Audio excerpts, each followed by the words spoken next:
Good morning. If athleisure was a radio show, this would be that radio show. Bo Bishop, a dignified man of leisure. My wife will try and drag me to like an Easter brunch buffet, and I don't like that because I don't like everybody standing over food I'm going to eat. Friends with the highest intellectuals. We found out the hard way. We have white furniture. That's all I'll say. That's Oh, God. Holy literally. An athlete, coach, husband, and father. That drives me nuts. My kids say, oh, I'm him. Shut up. Kidding me? You're 9. You're not him. I don't even know what the hell that means. And two guys who are considerable downgrades from a former football player. They always thought that they were the friends, and I always thought that the guests were the friends. No, it's the listeners. You're listening to Bishop and Friends. So funny. We don't need a former player. Hey, you know what? What if you're both? What if you're a friend and a former player? I'm still a friend. You can keep Bishop and Friends. I am still a friend. All right, let's do it live on a Tuesday edition of the program. Bo and the boys with you for the next 3. Aaron Portzline coming up at 9:20. So, yes, we saw the trade last night. So he'll join us for some perspective on that coming up at 9:20. Uncle Dom stops by at 10:33.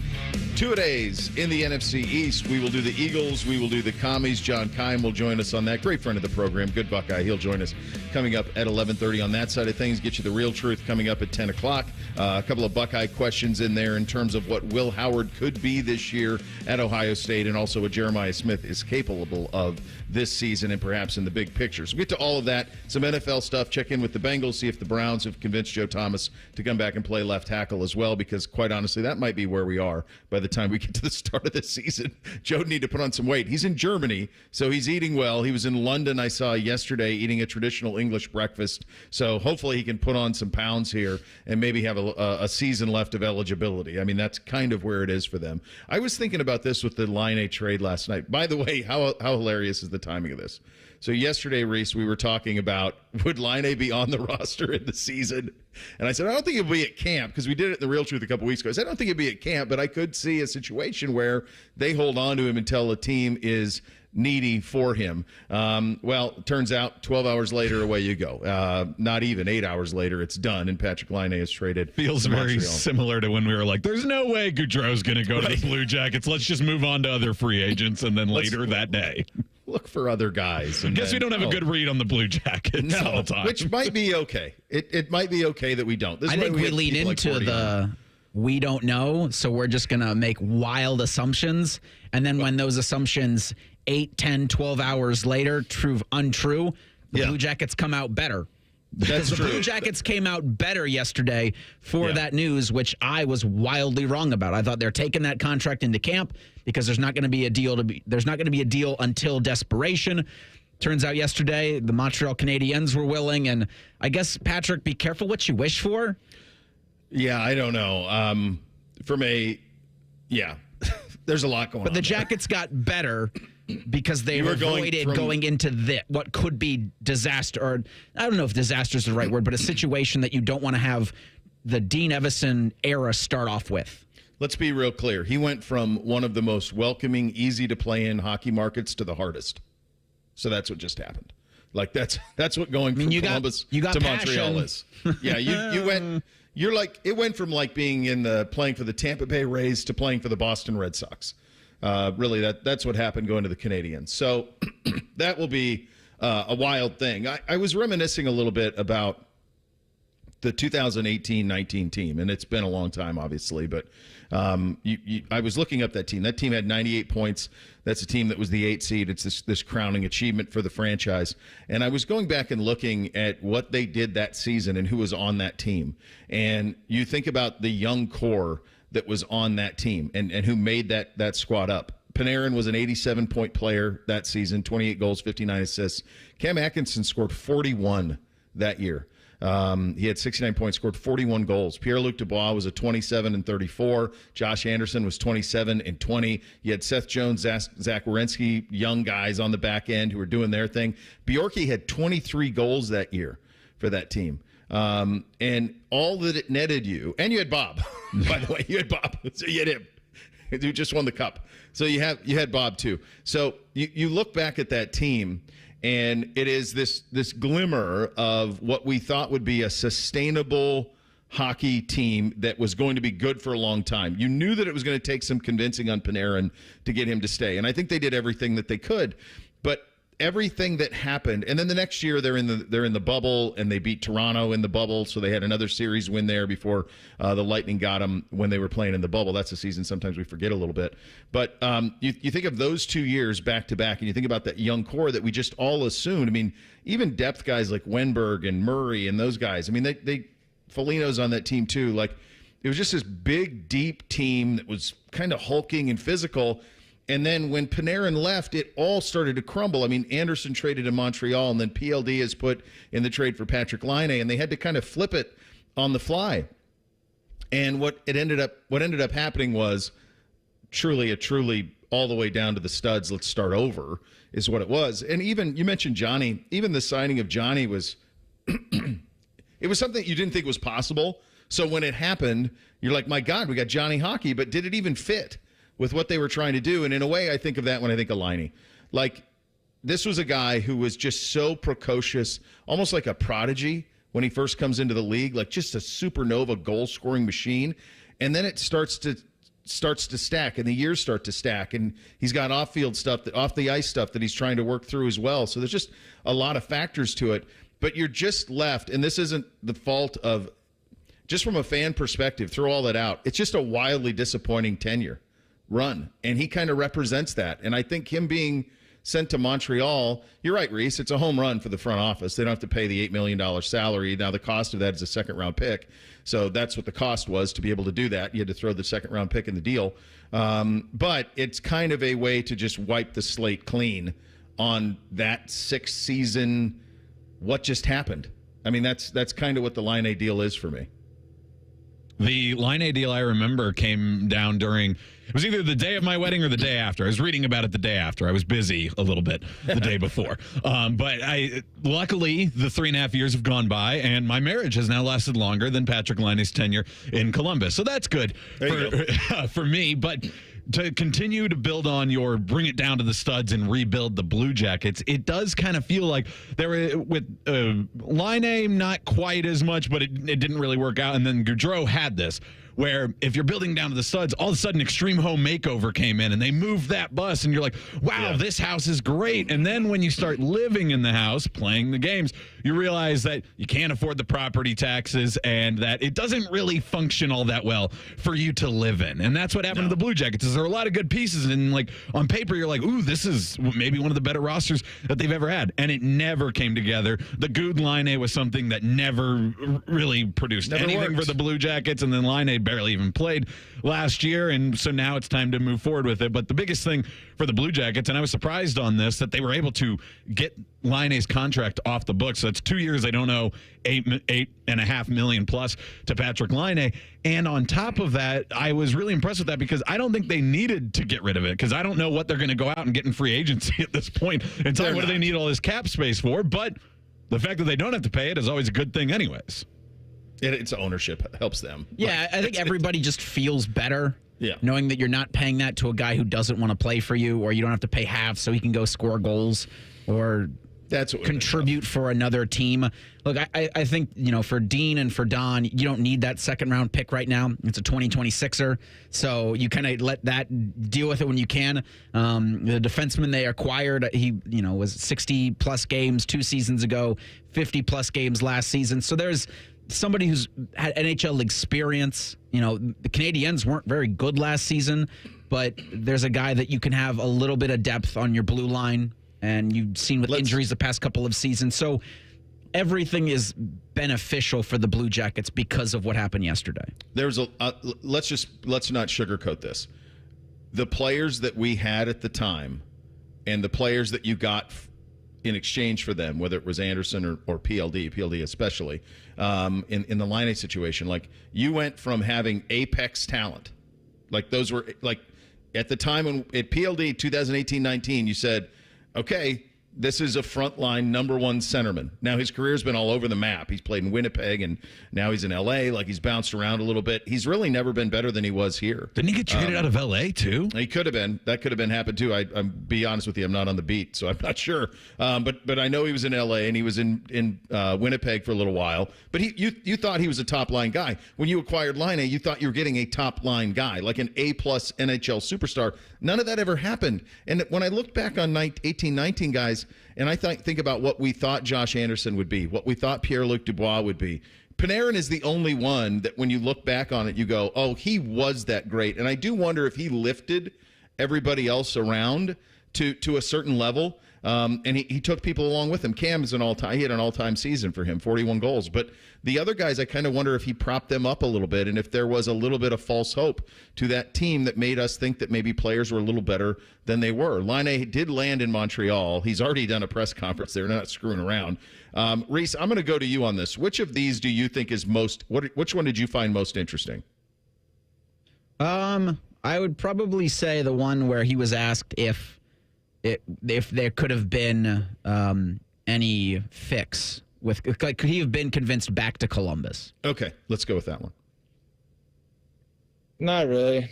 I mean, I kind of knew that even before going into the program, that change of scenery could probably be beneficial, but I don't think at that point any changes that were made really moved the needle at all for me.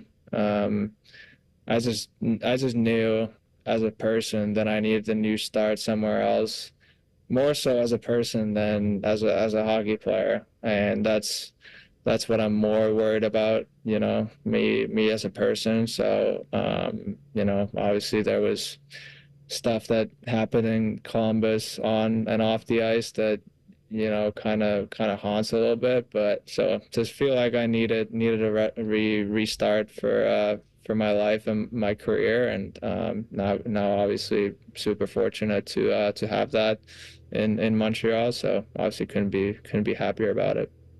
Well, I'm pretty fascinated to know because I never heard of anything. Yeah, I didn't until recently. And I mean, it could be something that doesn't have to do with the Blue Jackets at all. Yeah. It could just be something in his personal life that nobody's going to know about unless he wants to share that, because we don't know anything about the player assistance program. No. And that he knew he was done in Columbus before entering that. Yeah.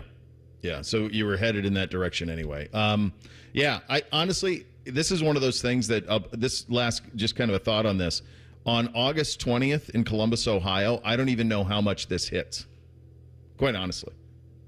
I mean, the Buckeyes are playing in 10 days. That's the kind of the part of it. So, like, there's a segment of people that care a great deal about this, and we do as a good. That's why we're having Porty on next, because he's got locked in on how this could be, and there are certain people who are diehard who love it.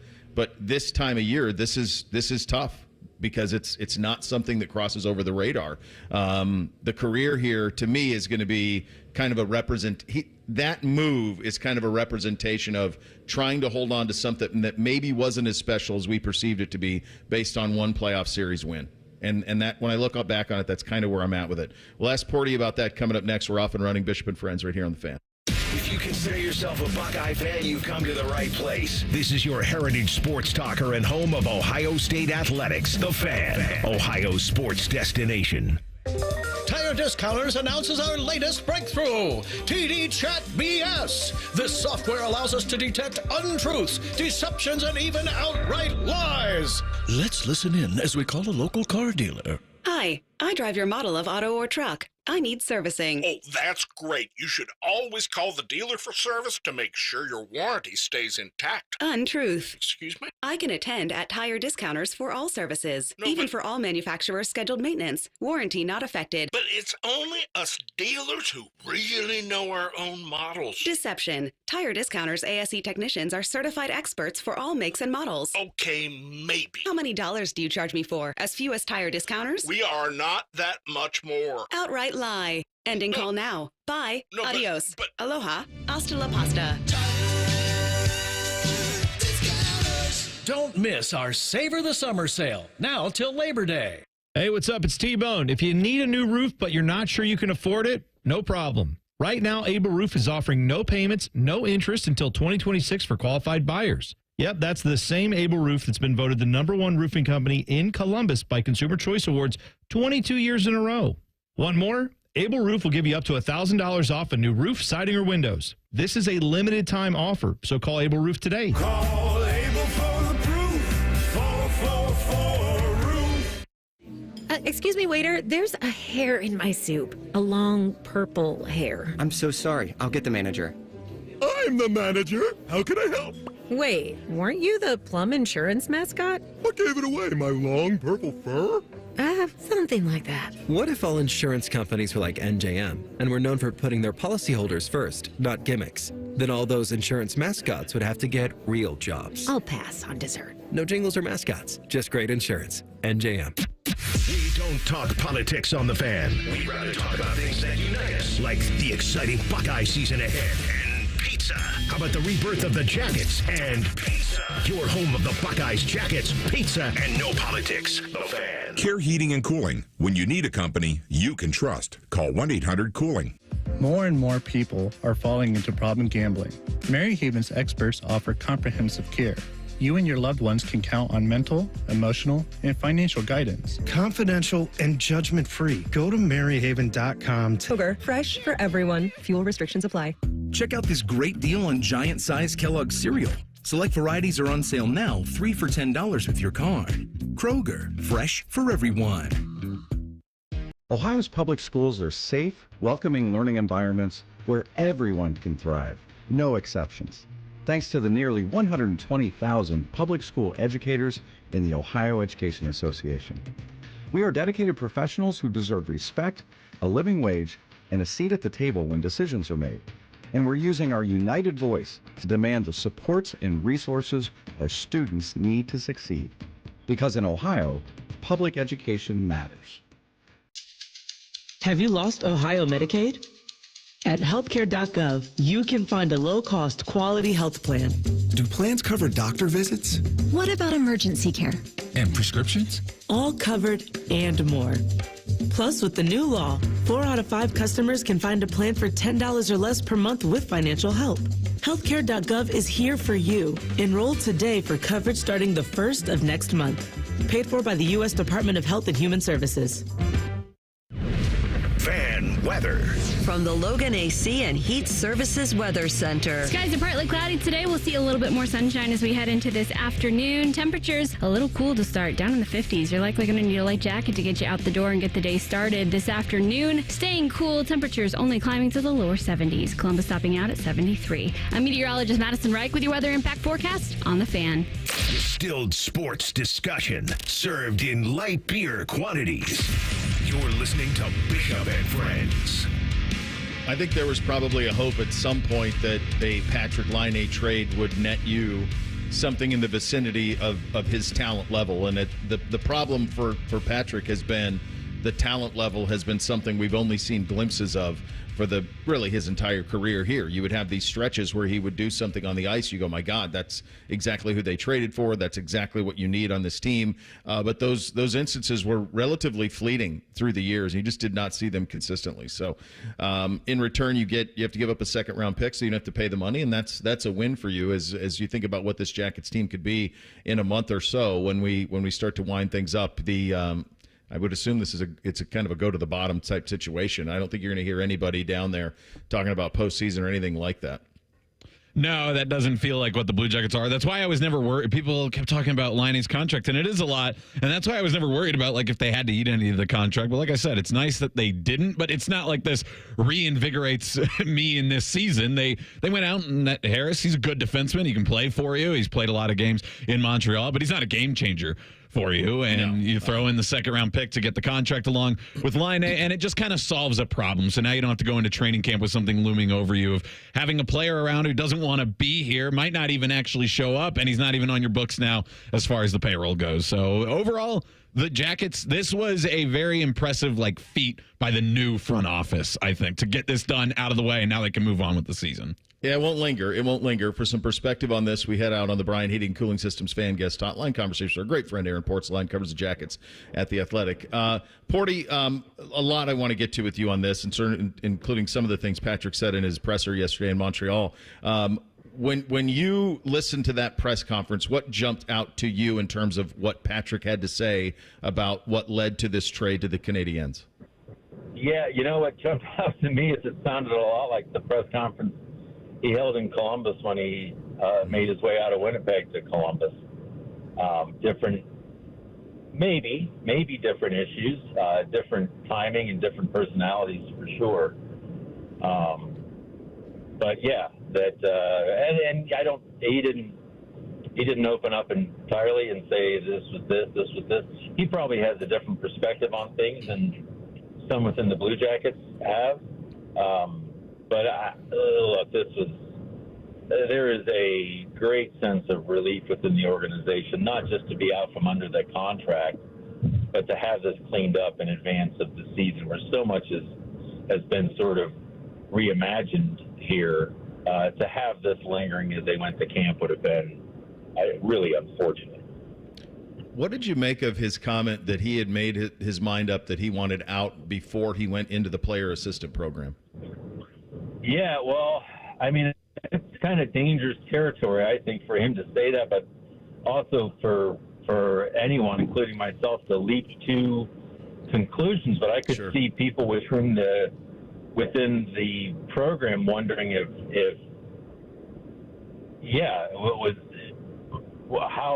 what was going on here that he needed to pull the chute on Columbus. I think it comes down to the fact that I don't think he ever, as crazy as it sounds, I don't think he ever got over being made a healthy scratch by Pascal Vincent. And there was a feeling within the organization, certainly for a couple of years, that Pascal Vincent was the main defender of Patrik Laine, was the best communicator with Patrik Laine. Of course, they went back to the Winnipeg days where they actually became pretty close there. But that relationship was strained at best, very strained at the end in Columbus. And I think he decided shortly after that this could not continue here. I don't think he ever. As I wrote today, I think his broken collarbone healed long before his broken spirit did. Yeah. And I'm not sure if that is healed even yet. Well, we shall see. Yeah, it's a wild time. I was going back to like 18-19 and 19-20 and the trade of PLD and that 18-19 team that had Anderson and PLD, and Atkinson scored 41 and Panarin and all of it. And I went and looked at those players, and I was thinking, like, boy, what you thought that team could be. But then what most of those players also kind of ended up becoming, Porty, is kind of weird. Like, you could make an argument that maybe had they all stayed together, it could have been something very, very special. But it's almost when all of them left, kind of minimum returns. I mean, Bob wins big. He wins the cup now. But, like, beyond that, a lot of those primary guys have had kind of up and down careers. And Laine was viewed at the time as, well, if you've got to get rid of a first-line centerman like PLD, then let's get a top-flight winger in return. And this feels like a win-win net for everybody. How do you look back on that time and kind of that 2-year span where you went from, like, hey, we're building something special, to, hey, this is the way we're going to have to do it now with the Panarin leaving and everything else? Yeah, there's just so much to this. Like, you know, in the short term, you look at this yesterday and you go, great deal. They didn't retain any money. They got a decent young defenseman in return. They gave up a second-round pick, which they can easily reclaim with some of the UFAs they may be moving in March, whatever. And you understand the situation, so it's a good thing that they were able to do this. You sort of step back to the view from 50,000 feet, and you realize this team keeps trading guys on at the low point. Like, the whole world knew they were having to move PLD. Had to, right?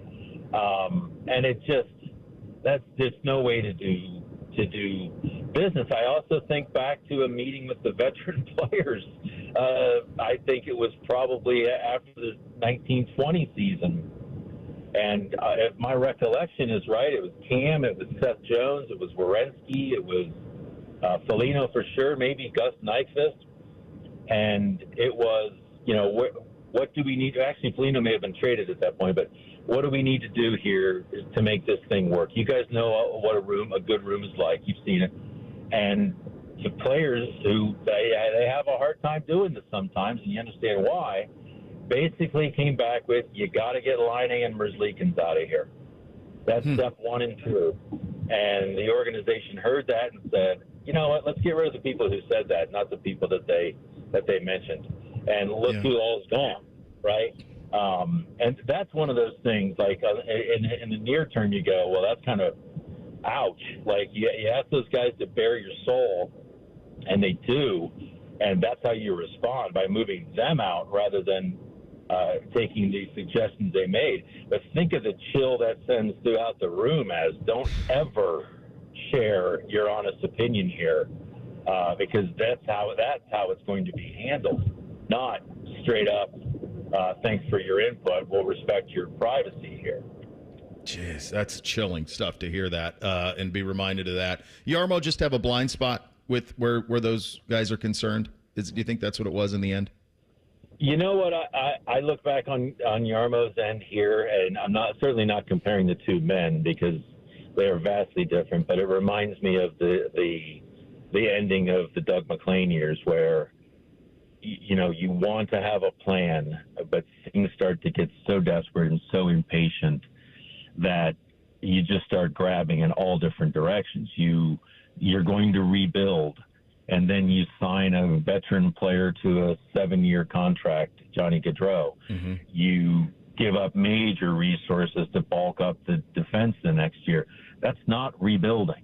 You're just going in all sorts of different directions. And you're also making moves for the purposes of making your other decisions look good. These first round draft picks are coming right to the NHL. And the new guy, Don Waddell and Scott Howson, when he followed Doug McClain, have a whole different look on things. And they can view things, and they can show patience that those other guys really struggled with, because they were starting to feel the heat, and that's how they responded to it. As any organization knows, when a GM reaches the point of self-protection, self-preservation, that's when you got to make a move, and you get really worried about where this might go. You're the best, buddy. Appreciate you on short notice. Thanks for your time today. Anytime, Bo. Always a pleasure. All right, that's the great Aaron Portzline, covers the Jackets at The Athletic. Coming up next, Ryan Day on Buckeye Roundtable. We'll get an update on the status report of the Buckeyes as we're inching closer to that opener against Akron. Bishop and Friends right here on The Fan. The Fan is live and local with Morning Juice, Caffeinate, and Dominate. Weekday mornings from 6 to 9. The Fan, Ohio sports destination. Coming this Labor Day weekend, Bob's biggest challenge yet. It's time to dare to compare. It's got action. It's got suspense. It's got beeps and boops and dings and whomps and more savings than you'll believe on living rooms, dining rooms, bedrooms, mattresses, and more. And best of all, you get to play too this Labor Day weekend. Now open in Reynoldsburg and coming soon to Polaris. See how much you can save this Labor Day weekend when you dare to compare at a Bob's near you.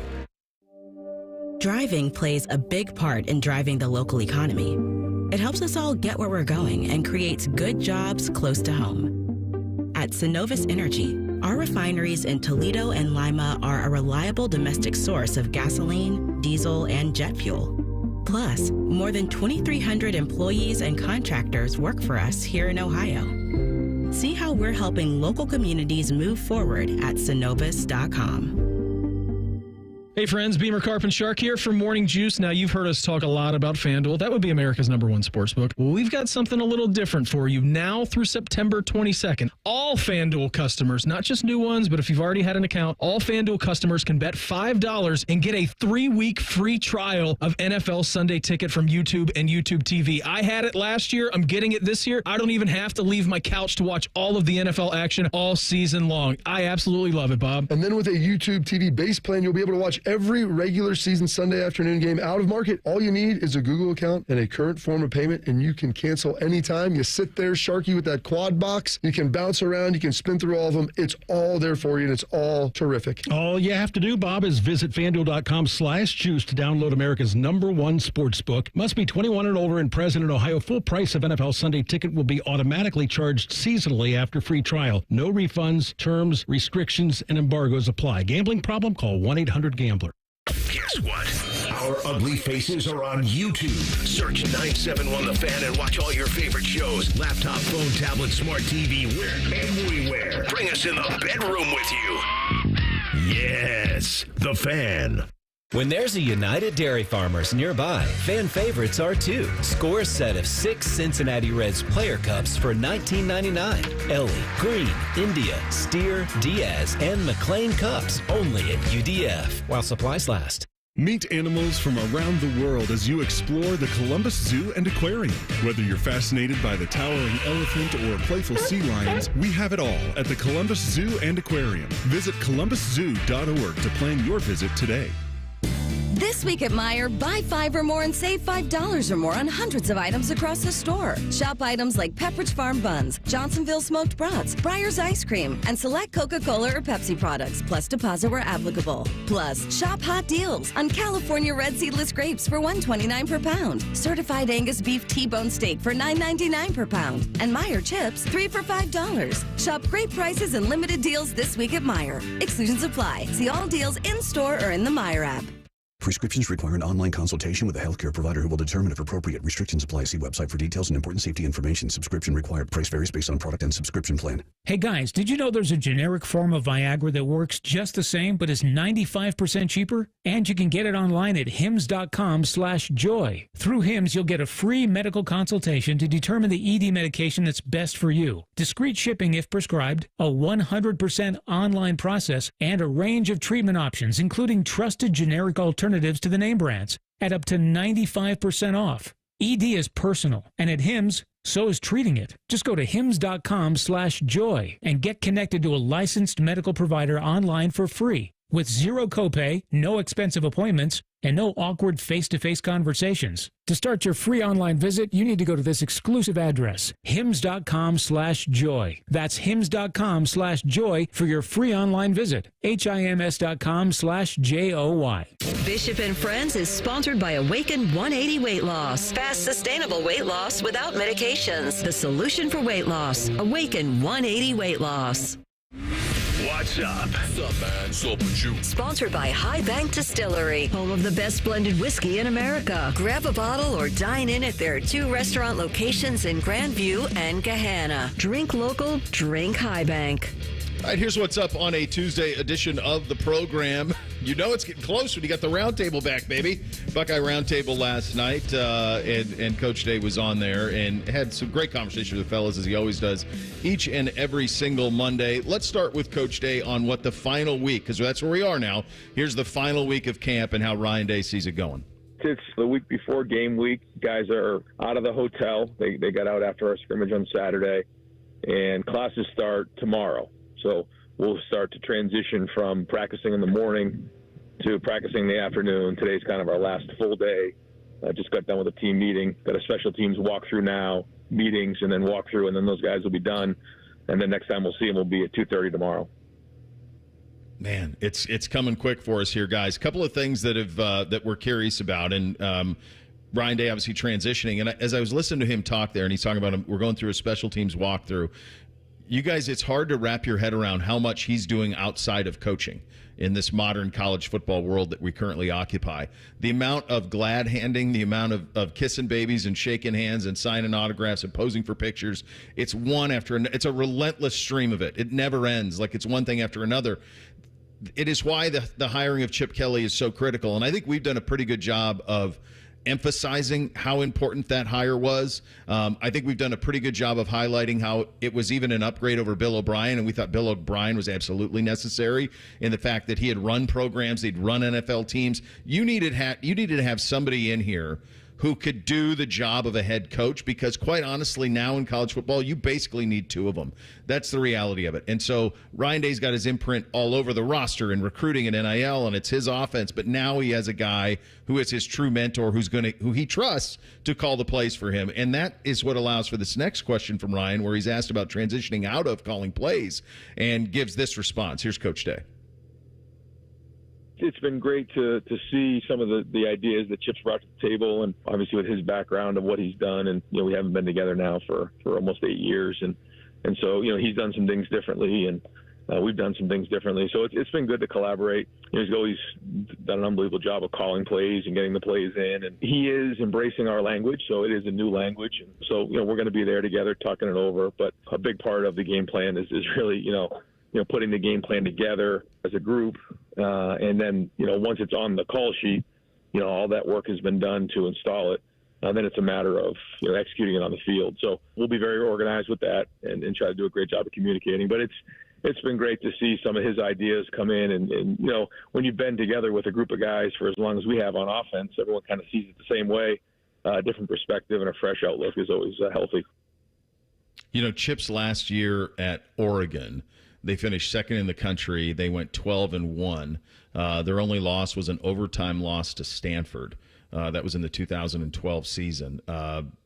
That's the year, obviously, Ohio State went undefeated that year in Urban's first year, but missed out on it.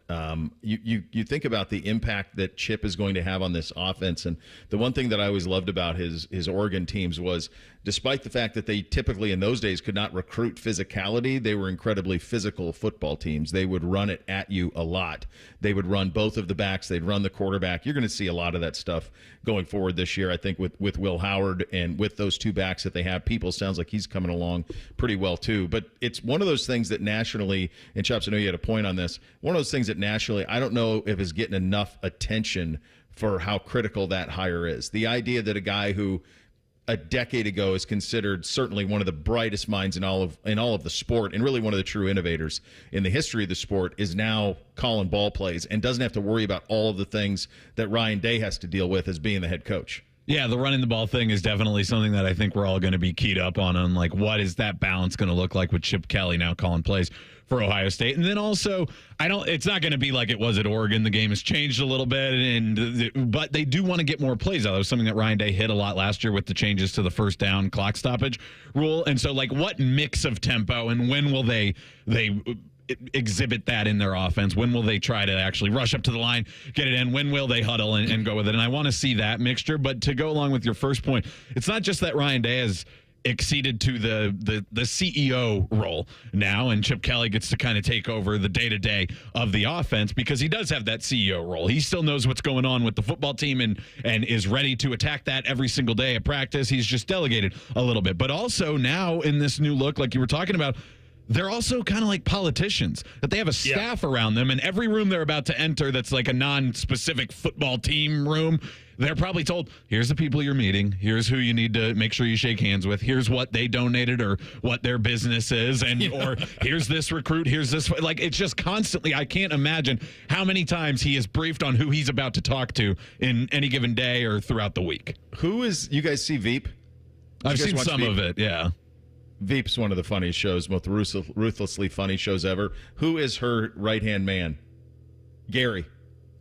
That's what Ryan Day's got a Gary walking into everything with, here's this person, here's your Kleenexes, here's this.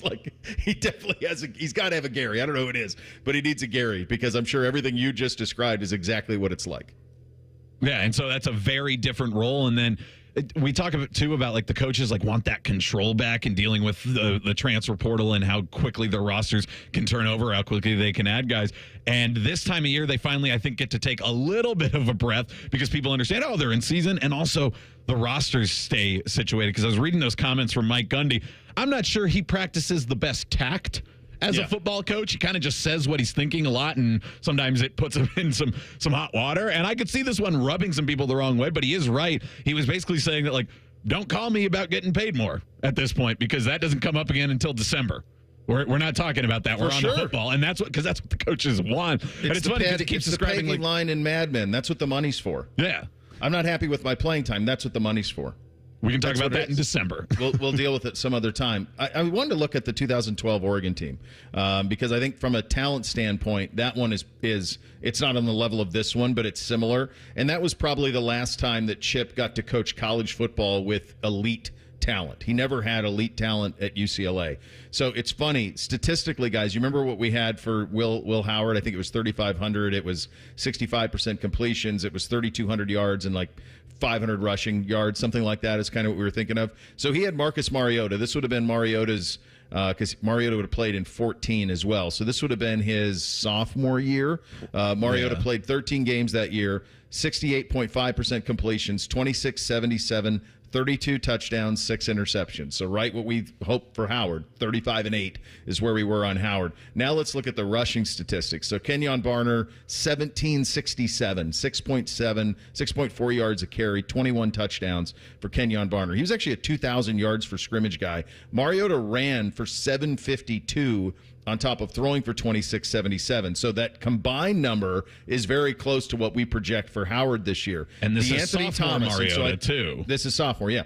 Also this one, because remember we talked about, well, there's a lot of mouths to feed. So DeAnthony Thomas, who was another back and was kind of a guy who would go in motion for them, he had 701 rushing and another 445 receiving for 1146.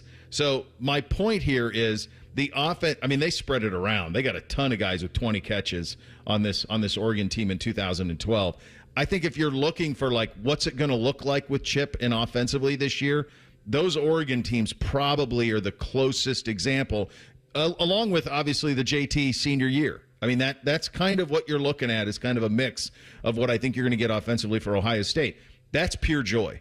Right? That's road grader, that's tempo, that's fast, that's 6 yards a pop on the ground. That's what I think they're going for. I think that what you're going to get out of Ohio State in 2024, especially in the third and fourth quarters of games, is a bludgeoning. I think they're just going to physically bludgeon you. It's going to be Judkins, then it's going to be Henderson, then it's going to be Howard. They're going to throw in Peoples from here and there, and then when you come all the way up, they're going to hit you over the top with Emeka Egbuka and everybody else. So I think that's your doppelganger. You want to know what it's going to look like, and we are very familiar with those teams. We saw him in a Rose Bowl, saw him in a national title. Obviously, he didn't coach the team in 14, but you remember how those teams play. And I remember going to those practices, certainly the ones in the Rose Bowl, where I went to every one of those Oregon practices that was available that year that we played them out there in the Rose Bowl.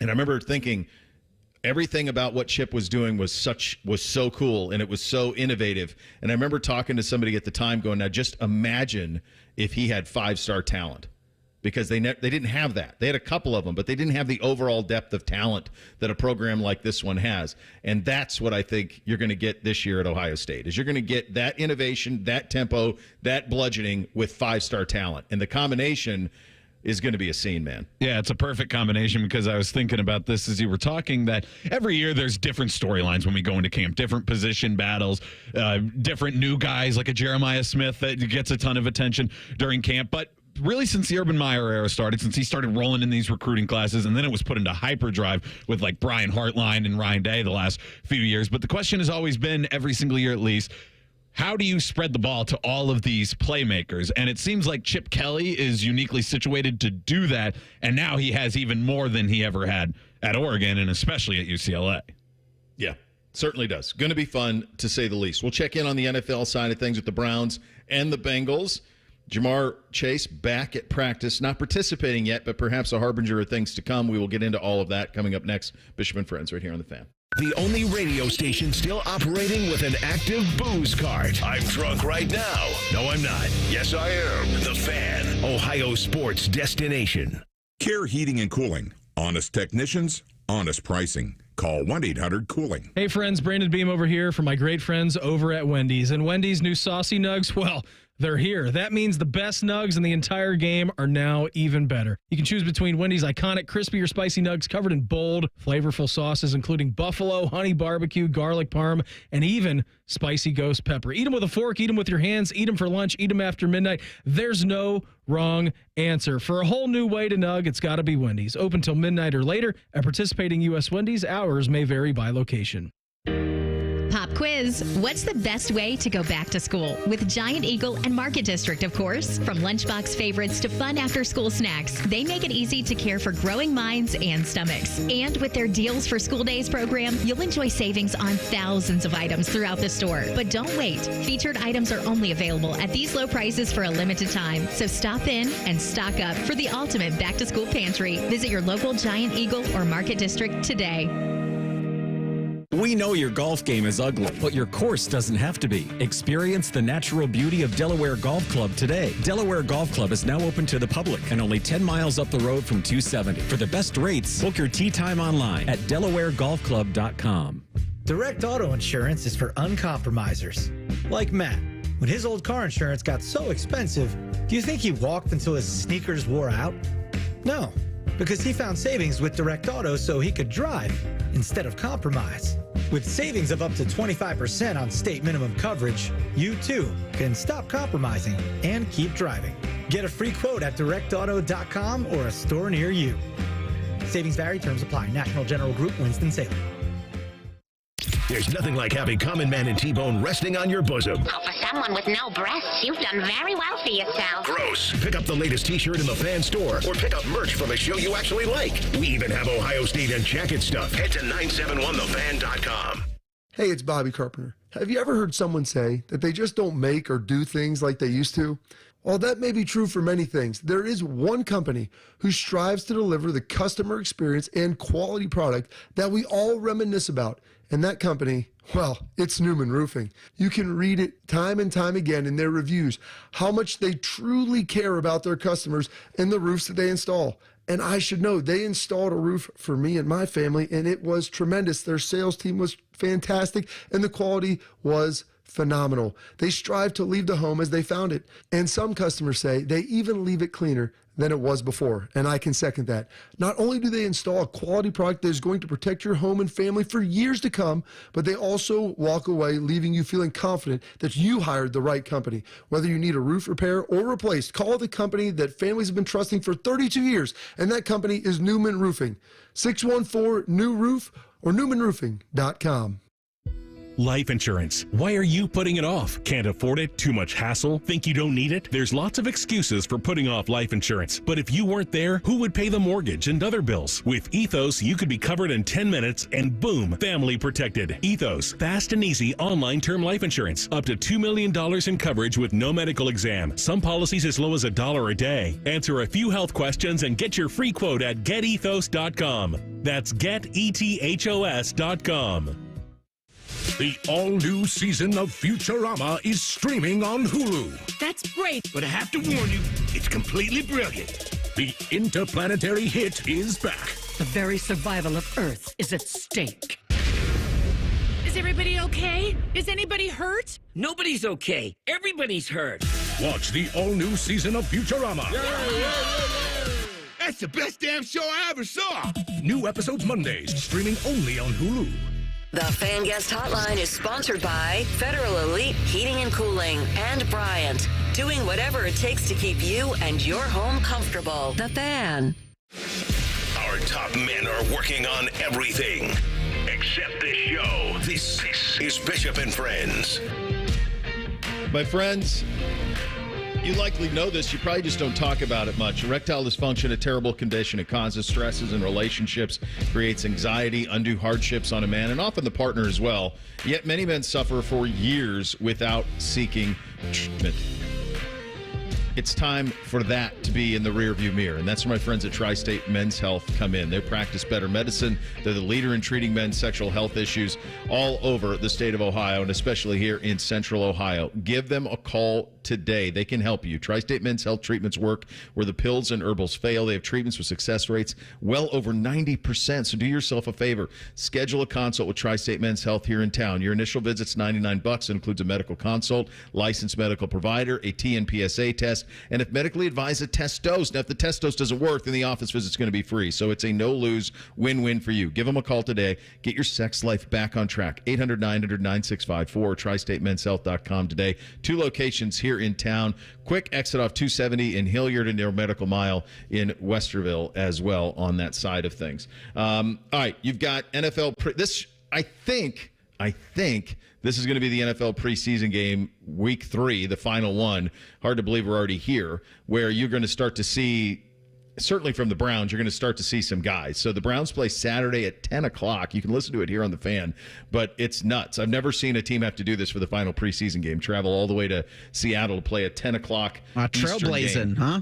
I've never seen it. I mean, do the Seahawks even want the 7 p.m. local start time? Making some history, Cleveland is. I could see NFL Network wanting it because now they could test drive a 10 o'clock kick. I mean, this is the 4th window, like for a preseason game, which is absolutely bonkers to be able to do it. I do think that the Browns' intent is to play their guys. I do think that what's going on at left tackle is a big problem, and it's one they're going to have to get used to a little bit. So I do think you'll see Deshaun Watson in this game. My hunch is it'll be very vanilla. If Deshaun Watson plays, then everybody else is going to play. It's just kind of, except Miles. Like, Miles will be in a bubble wrap. You won't see Denzel Ward either, but offensively, you'll have all of the guys in that one. Zach has played some of his guys down in Cincinnati. They've kind of ran guys out, and Joe's played a little bit, and so they're kind of balancing that a little bit in terms of the way to go. I have not seen guys across the league kind of a consensus on how to handle the preseason yet. It seems like as I was bouncing around at preseason games this weekend and watching a little bit here and there, it seems like it's kind of in the eye of the beholder. Some teams, everybody was playing. I mean, like Travis Kelce's running routes and catching behind-the-back passes from Mahomes over the weekend, and yet nobody for the Browns or Vikings played in their game. None of the Rams have played at all. Like, I know for a fact, like, Stefanski's letting basically anybody who wants to call plays get some experience. So, like, he's not doing it. They're letting anybody else. It's not even Ken Dorsey. Like, it's other offensive assistants. They're letting them call plays. McVay did the same thing out in L.A. for the Rams. So it truly is kind of a choose-your-own-adventure thing with these NFL coaches on how they're using these preseason games. Yeah, not to like overgeneralize NFL players, but it feels like most professional athletes want to go out there and compete any chance they get. So it doesn't seem like it's a situation where the coaches are like asking the players if they want to play. Because if that were the case, I think most of them would say, yeah, I do want to get out there. I don't know where we're at. Like, I don't know about that, Chopper. I don't know. Based on what players say, they always seem to want to be out there. I think veteran players are like, yeah, we're good. That's what I think they are. I think the vets are. But if they were asked by the coach, what do you think they would say? Sure. But that's what I mean. Like, where are these conversations happening? What is the decision-making process of it's all when a guy's playing or not? Yeah, they're not putting it in the players' hands at all. No. They're dictating it here and there on how they want to handle it. I think probably you're going to get to 2 preseason games, and I think inevitably what will happen is you're going to obviously go to 8-team regular season, and then the 2 preseason games will almost be viewed as like the way that the Browns-Vikings played the game on Saturday, which was like all of the backups who are playing and fighting for the last couple of roster spots, or rookies. Like if you have a rookie quarterback, you want to see him get a little bit of reps, that type of thing. But look at I don't know, did you guys see what is going on in Atlanta with Michael Penix? Are you guys aware of this? No, what are they doing with him? I stumbled upon this yesterday afternoon. So Michael Penix played in the first preseason game, right? And was like 8 of 16, 120 yards, something like that. They shut him down for the rest of the preseason. They're like, we've seen enough of Michael Penix. Come again? Like, is he going to start there over Cousins? Like, what is going on? He is a rookie who you are redshirting at least this year. That's the plan, and probably for 2 years. And you don't want him to play in the preseason? When is he going to get work? Yeah, that seems really weird to me because that was why the whole thing with J.J. McCarthy when they were playing last week with the idea of like, oh, he just has some knee soreness, but we're not sure if we're going to bring him to the Browns joint practice. That immediately set up a red flag. They're like, that's weird. You bring your first-round rookie quarterback to every opportunity you can get, especially, I mean, for Minnesota, he could have been the starter. I mean, obviously, Sam Darnold's going to be it now. It doesn't feel like Penix is going to be, so his is even, like, kind of, like, elevated on that, like, you need to get this guy as much work as you can because if Cousins is the starter, then you're just going to put him on the shelf for 3 months.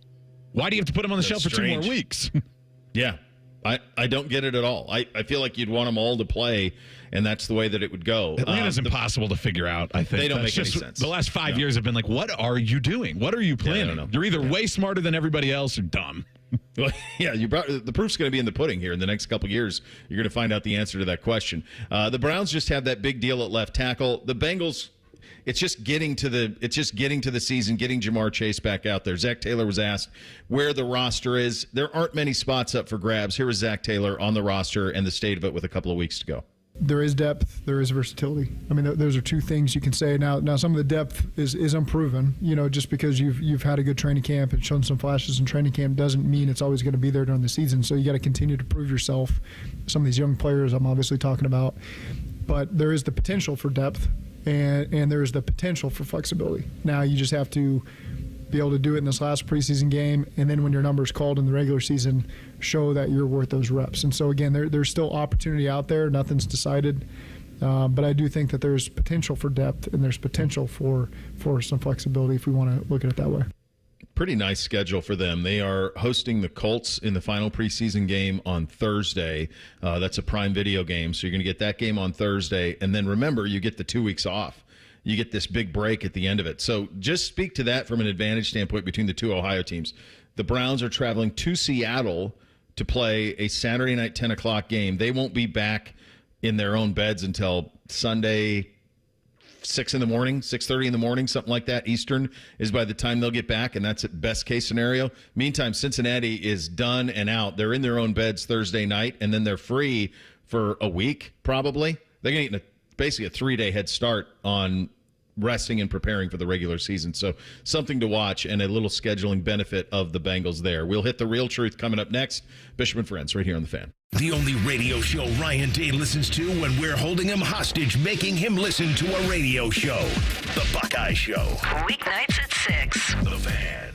Common Man here for Jermaine Lexus of Dublin and Easton. Back to school time. Your kids probably have fancy friends. Isn't it about time you gave them a ride to be proud of? Actually, hell with the kids. Treat yourself to a new Lexus. Right now, it's the Golden Opportunity Sales Event with rates as low as 2.99% on ES, NX, and RX, as well as great lease payments. I've been a Jermaine customer for years, even before I started doing the commercials. If you're in the market, please stop in. Jermaine Lexus of Dublin and Easton. JermaineLexus.com. While the world whizzes by, enjoy a moment of me time with Tim Hortons $6 breakfast bundle. Savor a small hot or iced coffee, then add your choice of a mouth-watering hot breakfast sandwich and a crispy golden hash brown and your pick of a classic donut. All for $6, all just for you. Make your mornings all about me time with our $6 breakfast bundle. Available at your neighborhood Tim Hortons. Price and participation vary. Terms apply. Nothing makes being outdoors better than having the right gear and the right crew. So here's an idea. Let Mountain Dew supply the gear and you bring the friends. Because when you buy specially marked multi-packs of Mountain Dew, you can collect points and earn epic limited edition outdoor gear. We're talking everything from custom Mountain Dew camp chairs and backpack coolers to exclusive Mountain Dew tents, fishing boats, and more. So buy Dew, collect points, get gear, and get outside with Mountain Dew outdoor gear. Open to legal U.S. residents 18+. Subject to program terms at dewoutdoors.com. Ends 12/31/24. Void or prohibited. $5,000. That's the average amount of money people in the U.S. are now spending on gas in a year. $5,000. That's crazy. If you drive, you have to download Upside, the free app that gives you cash back every time you get gas. That's right. You can earn real cash back with Upside just by buying the gas you're already buying. You can literally start earning cash back today. I use Upside every time I fill up, and I've already made around $300. You're putting gas in your car anyway. Why not get real cash back? If you like free money, download Upside. I'm saving the cash I earn from using Upside to help pay for a vacation later this year. Download the free Upside app now to earn cash back every time you buy gas. Use promo code BUY to get an extra 25 cents per gallon on your first tank. You can cash out anytime right to your bank, PayPal, or a gift card for Amazon and other brands. Just download the free Upside app and use promo code BUY for a 25 cents per gallon bonus on your first tank. That's code BUY for a 25 cents per gallon bonus. Broadcasting from the Lindsay Honda Studios. Honda makes the cars. Lindsay makes the difference. Visit lindsayhonda.com. WBNS-FM, HD1 Columbus. The Fan. Sports Center. Good morning. I'm Eric Reeser. It's the first day of classes for students at Ohio State. We're 11 days out from the Buckeyes and Zips next Saturday at the Shoe for a 3:30 p.m. kick. Number 2, Ohio State's a 50-point favorite over Akron. Buckeyes are 8-1 all time against the Zips. Last win for Akron came back in 1894. In baseball, the Reds beat the Blue Jays 6-3 on Monday. They'll continue in Toronto tonight at 7:07. As for the Guardians, Cleveland had Monday off. They'll begin a 3-game series in the Bronx tonight against the Yankees at 7:05. Lefty Matthew Boyd will make his second start for the Guardians. He'll go opposite Luis Gil for the Yankees. Cleveland enters that 3-game series with a 2.5-game lead on the Twins for the top spot in the AL Central. And in the minors, the Clippers are back at Huntington Park to battle the Indianapolis Indians. First pitch in Diamond Dog Night, 6:15. This update sponsored by Roosters. Roosters is giving away 12 ultimate Buckeye experiences, tickets, sideline passes, a trip for 2 to Oregon, and more. Register at roosterswings.com. Read your emails on the air, but we won't tell you where to send them. Hey, we're not doing all the work for you. This is Bishop and Friends. All right, second hour here on a Tuesday edition. when we bought the land where we built the house, it was a heavily wooded, mature wooded lot. So it was just all trees, and they were high. I mean, there's some of them 60, 70 feet tall, huge trees. So we kind of, when we first bought, we had to cut out all the trees for the place of the house. But then what you get is, behind us, you have 60, 70-foot trees kind of framing the house as if they'd been there for 50 years. And they have been there that long. So that allows, it's pretty cool, that side of it. But the downside of it is every once in a while you get and this happens about every 2 years, some trees start to die, probably because of some of the outside landscaping that we've done, and it's upset at a root system, who knows. And so you have to have them cut down, right? Because you can't have dead trees, then you get a windstorm, and then it lands up on your house. So that's kind of the way that it goes. So here's a little lesson if you're someone who hasn't had to have trees cut down or hasn't had to have it cleared, something like that in the recent, when we have severe weather. It's ultra expensive. I mean, they can basically charge you whatever they want, because there's like 6 guys, I think, on the planet who can cut trees. So they can charge you whatever they want. The other thing that's really crazy is I've got these guys who I've been using, these Amish guys who come down and do it, and they're like Spider-Man. So because we now have a home and landscaping, they can't just cut it and fall it unless they can fall it into other woods. So they have to climb up. They use these spikes with a chainsaw, and they climb up the tree and cut it down from the top and then drop. It's nuts. I've seen that before, watch. Yeah. It's crazy. Like every time they're like, yeah, this is the price. And then I see what they do. I'm like, well, yeah, that makes sense to me. I can't do that. We cut down. There were 2 that went down this morning, probably, I don't know, 60, 70 footers that had died. And in both instances, they're out of here in like 45 minutes. They're done. I'm like, okay, that's worth it. It seems extraordinary amount of money that I'm spending, but at the same time, like, I can't do that. And there aren't many people who can. That's the worst one. A much smaller project, but like one time these guys came to clean my gutters because I don't have a big ladder. And I was just like, the gutters need clean. And they came in and basically just leaf blowed them out, walking on the roof and just did it. And then they were gone in like 15 minutes. And I was like, that doesn't seem like it was worth what I paid, but I know I wouldn't have done it that fast. So I guess it is worth that much. Now, Bo, man's got to know his limitations. If you're lucky enough to have a house as fancy as mine with the power lines above the ground, then the city sometimes comes by and takes care of some of the trees in your backyard, which happens to me once a year. Thankfully, we're buried, so I don't have to worry about that side of things. All right, it is a Tuesday at 10 o'clock. Let's hit the real truth. Bishop and Friends present The Real Truth. Sponsored by Diamond Cellar. Over 76 years of experience and guaranteed lowest prices on Sawmill Road or diamondcellar.com. First one up today, Will Howard, Ohio State's new starting quarterback, will be taken by Friday night of the NFL draft. Is that the real truth? Yeah, I think it is the real truth. I think he's going to play really well. I think his measurables are going to be great. He's not going to have the top-end arm talent that's going to have him gone in the first round, but could I see him picked in the second or the third, which is all you need when you talk about the end of Friday night? Absolutely. I think, and for anybody who pushes back on this, I'm not sure anybody like a year ago or even 2 years ago would have been like, oh, yeah, Bo Nix is going to go in the first round. Like, no one would have had that. Like, this is an underwhelming quarterback class anyway, coming out. Like, people are talking themselves into Shadur Sanders and Quinn Ewers, who obviously both those guys have the raw physical, but do they have everything else that you need? Beck, I think people are going to talk themselves into being number one. I don't know that I've seen that where I look at him and think, yeah, he should be the number one pick in the draft. So I think Howard absolutely is going to have a monster year. Physically, he's plenty big enough. So I think I would not at all be shocked if he's gone by the time Friday night gets done. Yeah, so that's through the third round, and we've seen the way that people make a run on quarterbacks. I would have to look back, like what happened after the Trubisky pick at 20 that one year where there was only the one first-round quarterback. Like what happened after that? Then I can't remember off the top of my head. That was Pickett, you mean? Yeah, Pickett, my bad. Pickett, yeah, no problem. Then Trubisky backed up Pickett there in Pittsburgh. Yes, the Pickett one. And what happened after that? Because that could be a similar thing in this draft. It's not going to be 3 quarterbacks right off the board, but sometimes it is once the guys get there. So I think you're right that Ohio State quarterback, just like it puts you into the Heisman conversation, starts putting you into the draft conversation. And even if he doesn't have that top arm talent, I think there will be people who will just be so convinced by his size and prototypical quarterback stuff, and then he's got some wheels on him as well, that, yeah, somebody's going to say, okay, we'll take this guy and see if we can get something out of him. I think you're right on that because Ohio State quarterback, especially if he leads them to the goals that Ohio State has stated this year, that's just going to be a guy whose name is up there, and there's not a ton of names, like you mentioned, to take place of other quarterbacks. It doesn't feel like the year where a bunch of guys from UNC and Duke and all this stuff are going to be like names that are at the top of the draft despite their teams not being that good. It's the real truth. I saw a mock draft, at least a top 10 from the 33rd team, I think it was, that had Sanders going number 1 overall to the New York Giants. That's pretty wild. But yeah, I think you'll see Howard play well, acquit himself nicely this season, and probably, Friday you'll hear his name. Do you think that the team that drafts Shedeur is viewing Dion the way that they viewed, like, Big Baller Brand? Like, we're going to have to deal with this guy, too?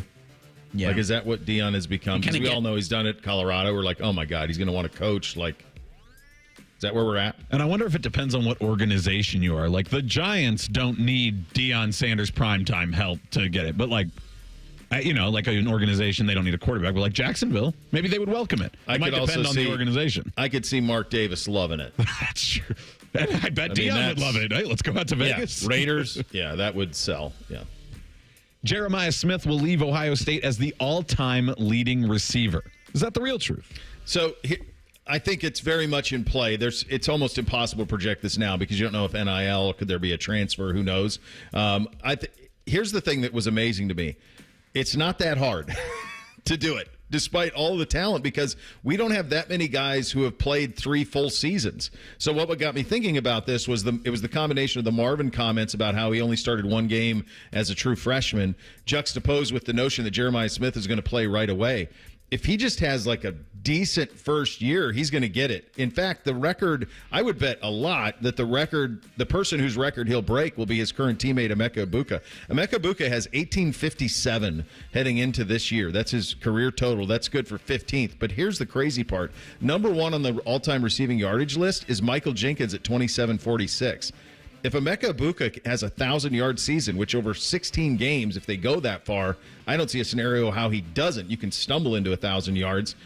He's going to be the all-time leading receiver at Ohio State. I also forgot how close Marv was. He was 26-13, so he was like 133 yards away from being the all-time leading receiver in the history of Ohio State, so it was right there for him. So, yeah, I think Emeka's going to get it this year, and I think long-term Jeremiah Smith is set up for it for sure.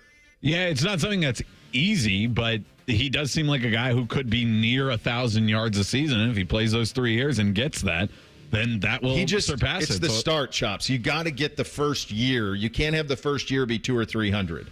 You need the first year to be 600 or 700 or even 800, and then you're cruising. Then if you can get a 1,400 in there on your third year or something, then you can get there. You're right. This number is not as large as I thought it would be, and really only in the new era. Chris Olave is the only one I see here in the top 5. Marvin Harrison just behind him at number 6. Then you get into some other guys, but then you're talking Devin Smith. That's more of an Urban Meyer product. So it's surprising to me that not more of those guys have made it, but that's because they've only cycled in most of the time and had maybe 2 years, maybe just 1 for some of them. And Jeremiah Smith does seem like the first one set up in a while to not just play as a freshman, but be a feature of the offense as a freshman. And that puts him in great position to break a record like that. That first month, you talk about getting out to a fast start for him. The first month of the season will allow for that. I'm sitting here as you guys are talking about, how much running prowess this Ohio State offense is going to have. I'm like, what about J.J. Smith? What about Emeka Egbuka? Like, the bomb sets itself up real nicely, especially if you're Ohio State and a 50.5-point favorite against Akron on the 31st. What the hell not? Dude, this Terry Glenn season at Ohio State is nuts. 22 yards a reception. That's pretty good for his career. 22 yards a pop in the 90s. Oh my God! Like, you want to talk about the bomb, Reese? I mean, Terry's junior year at Ohio State, he basically only had 1 year where he produced. Other than that, he was kind of a bit player. But the 1 year he produced in 95, 57. Think about this, folks. 57 catches, 13-16. That's in 11 games. He averaged 23.1 yards a reception. Every time he caught it, they averaged 23 yards. That is stupefying. Ohio State have a good ground game in 95? Come up to get Eddie? Just, wait a minute. To bomb. A lot of to bomb to Terry Glenn. Jeez, that's eating. Holy hell. Caitlin Clark will win 2 WNBA MVPs in her career. Is that the real truth? feels like a lock, right? I mean, at least. So I was looking at the list. There's a number of people who have done it twice. Candace Parker, Elena Deladon, Asia Wilson. Right now, she won it in 2022.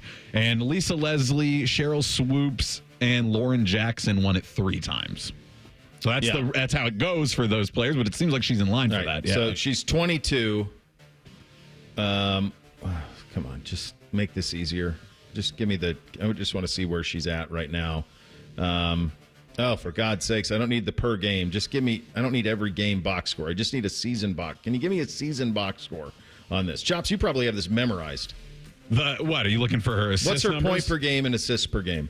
I know her assists per game is like 8 point something. I do not know what her points per game is. Just look at she leads the WNBA in assists, yeah. So her last game before the break, she had 24 points and 19 assists.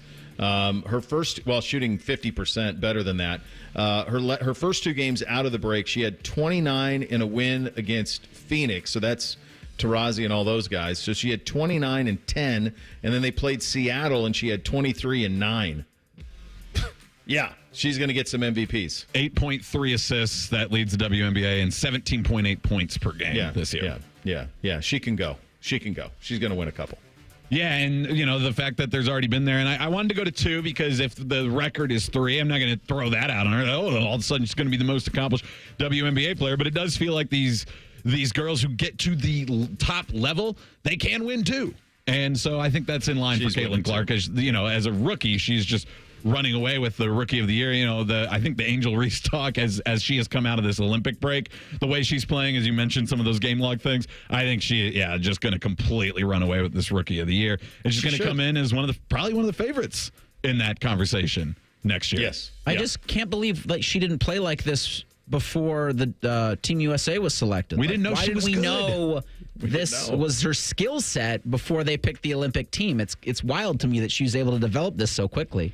The other thing that's pretty cool about it is that Indiana team, didn't they start like 0-6 or 0-7, something like that? They started really slow. Really bad. They've worked themselves into the playoffs. They're now 13-5. Like, that's pretty cool. The winning is happening. A 1-5 start for them. Yeah. So it's a 1-5, so they've gone 12-10 cents. 12-10 cents. So that's pretty good. Yeah, they're and it looks like they're going to make the playoffs. They're in line right now. If they keep playing like this, they definitely will. Last one, flag football in the Olympics will be underwhelming like 3-on-3 basketball. Is that the real truth? All right, this is what I'm curious about on this. Who in the blue hell else is going to play it? Who are we playing against? Like Mahomes has said he wants to play. Well, and we have like a flag football guy saying, team, it's disingenuous that these guys could come in and play right away. So, all right, dude, you take your guys. I'll take Mahomes and Tyreek Hill. I'm going to take the best. We'll just see. How many U.S. teams can we have? Like, wouldn't the top, 100 U.S. teams be better than anybody from around the globe? Like, how is this an Olympic event? Is it just because it's in L.A.? They're just going to allow it to be around for one? I just think it's utter nonsense. Like, who's on the Spain flag football team? I don't know. List the Spanish football players. But the fact that there's already like a USA, the Australian. There must be teams that they compete against, but I have no idea what the level of play is. Yeah. Right, but they're not pros. Like, if all of a sudden our NFL players, like, if they're serious about it, and it sounds like Burrow's serious about it, Mahomes is serious about it, like, they want to play. Like, if they're playing, what are we doing? Who's cover? Can you imagine like some Australian rugby player like lining up opposite Tyreek Hill and Jamar Chase? Like, what are we doing? What if it is like the 3-on-3 basketball though, where they have to like play on some sort of circuit and the NFL players don't have time, and then that'd be the only way you field this other team, and that was what was so confusing about 3-on-3 basketball, especially this time around, was like the U.S. team just like wasn't any good, and it's like, what, they're better players that can play 3-on-3 basketball for Team USA? I anticipated sucking. Yeah, what was the sport that you used in the Real Truth example? Like, this is going to hit like breaking. Mm-hmm. Yeah, that's kind of where like you're going to be left wondering, why did they think this was a good idea? And maybe it'll be one and done like breaking. Yeah, could very well be. All right, we will go. By the way, and we don't have baseball in the Olympics. I'm not a big baseball guy, obviously, but like, come on. Like, that's one where a lot of the world plays it. Like, that's one where there's a chance for it to become actually be pretty cool. Just maybe there are enough Olympic sports. That's true. That could be too. You might not. Well, you got a lot of television. You got to make the black go away on Reese. That's always a big part of all of that. I think they did a fine job this past Olympics where they talk about ratings being a smash. I guess it peter out at the end, though. Remember at the end, As you're like, wait, what is this? Because you've what is this? Maybe that's a schedule change then. Maybe you put some of the other events later. Well, and for American viewers, they won't be able to double dip on the same coverage like they got to play during the afternoon and then the evening, the same events. No, it'll all be live. It's all going to be live. We'll go around the league coming up next. Bishop and Friends are here on The Fan. Winners of the prestigious Platinum Microphone Award every year, given to the best radio station in the world. No need to look it up. It's real. The Fan.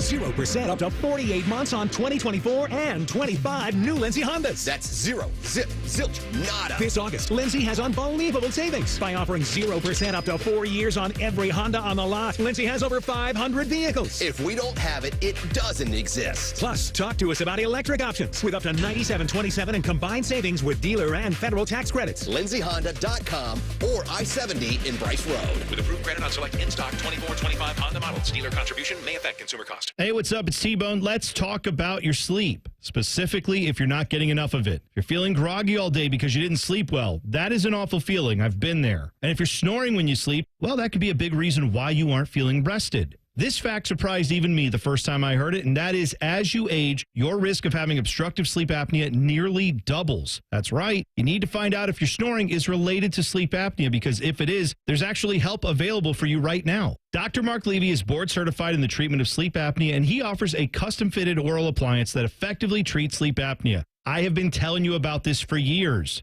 And maybe you've been snoring for years. Now's the time to get this fixed. Plus, most Medicare patients have little to no out-of-pocket costs for this treatment. So you need to stop putting it off. Don't ignore your snore. Get your sleep apnea treated by calling Dr. Mark Levy today at 1-800-MORE-SLEEP. Get the life back you deserve. Call Dr. Mark Levy today, 1-800-MORE-SLEEP, or visit him online at sleepbettercolumbus.com. Experience a piece of history this September and pay tribute to those that have served in the Vietnam War. Delaware County Veterans Services invites you to visit the Wall That Heals from September 12th through the 15th at Havener Park in Liberty Township. Witness the official 3/4 scale replica of the Vietnam Memorial in Washington, D.C. The Wall That Heals is free and open to the public 24 hours a day until 2 p.m. on the 15th. For volunteering opportunities and to learn more, please visit thewallthathealsohio.com. We don't talk about politics on The Fan. Instead, we welcome Buckeyes fans, NFL fans, and anyone looking to escape the never-ending cycle of misery. You're safe here, friends. The Fan, home of the Buckeyes and Ohio's politics-free destination. Hey, what's up? It's T-Bone. If you need a new roof but you're not sure you can afford it, no problem. Right now, Able Roof is offering no payments, no interest until 2026 for qualified buyers. Yep, that's the same Able Roof that's been voted the #1 roofing company in Columbus by Consumer Choice Awards 22 years in a row. Want more? Able Roof will give you up to $1,000 off a new roof, siding, or windows. This is a limited time offer, so call Able Roof today. Call Able for the proof. For a roof. Look what we have here. It's the refreshing deliciousness of a Pepsi mini can. It's the perfect complement to any meal. The dash of indulgence your day was dreaming of. The sip that'll have you singing Pepsi. Nope, not again, Steve. Let's take a cue from the Pepsi mini can and pack all that awesomeness you're feeling into a much smaller treat for everyone. Deal? So, big awesomeness, smaller size. I think I've got just the thing. Pepsi mini can. Mini can, big taste. Hello, it's John Kozik, founder and president of TurboTrack Realty, and I buy real estate as is fast for cash. Give us a call today for an all-cash offer at 614-470-2000, 614-470-2000. I buy vacant properties, inherited homes, divorce situations, death in the family. I even buy my tenants won't pay me the rent houses. Give us a call today for an all-cash offer at 614-470-2000, 614-470-2000. Healthcare.gov is here for you when life happens. If you lost your health coverage because of turning 26, going off Medicaid, leaving your job, or moving, you could be eligible to enroll in new coverage now. And if you need to update your coverage because of marriage or having a baby, you could also be eligible. But don't wait. There's a limited time to enroll. Check your eligibility at healthcare.gov today. Life happens. Get covered. Paid for by the U.S. Department of Health and Human Services. Need to hire quality candidates fast? You need Indeed. Our video interview tool makes it easy and effortless to meet with candidates. Visit Indeed.com/credit. Fan weather.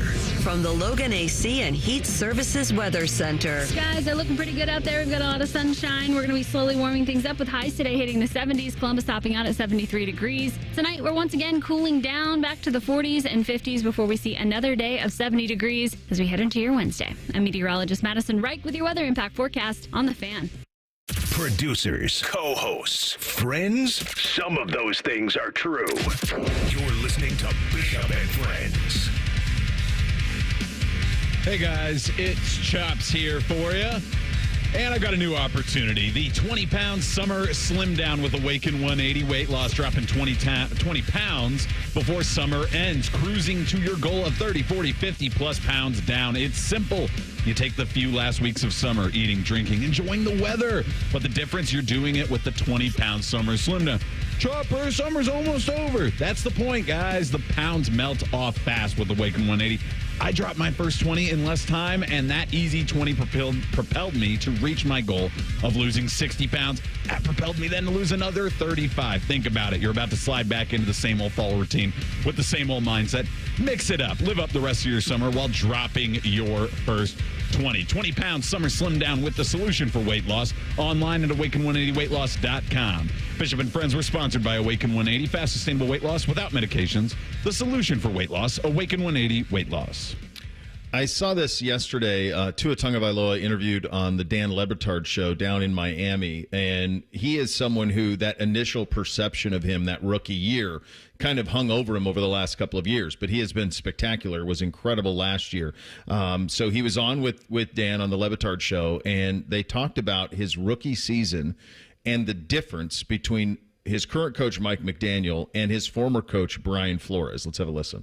To put it in simplest terms, if you woke up every morning and I told you you suck at what you did, that you don't belong doing what you do, that you shouldn't be here, that this guy should be here, that you haven't earned this right, and then you have somebody else come in and tell you, dude, you are the best fit for this. Like, you are accurate, you are the best whatever, you are this, you are that.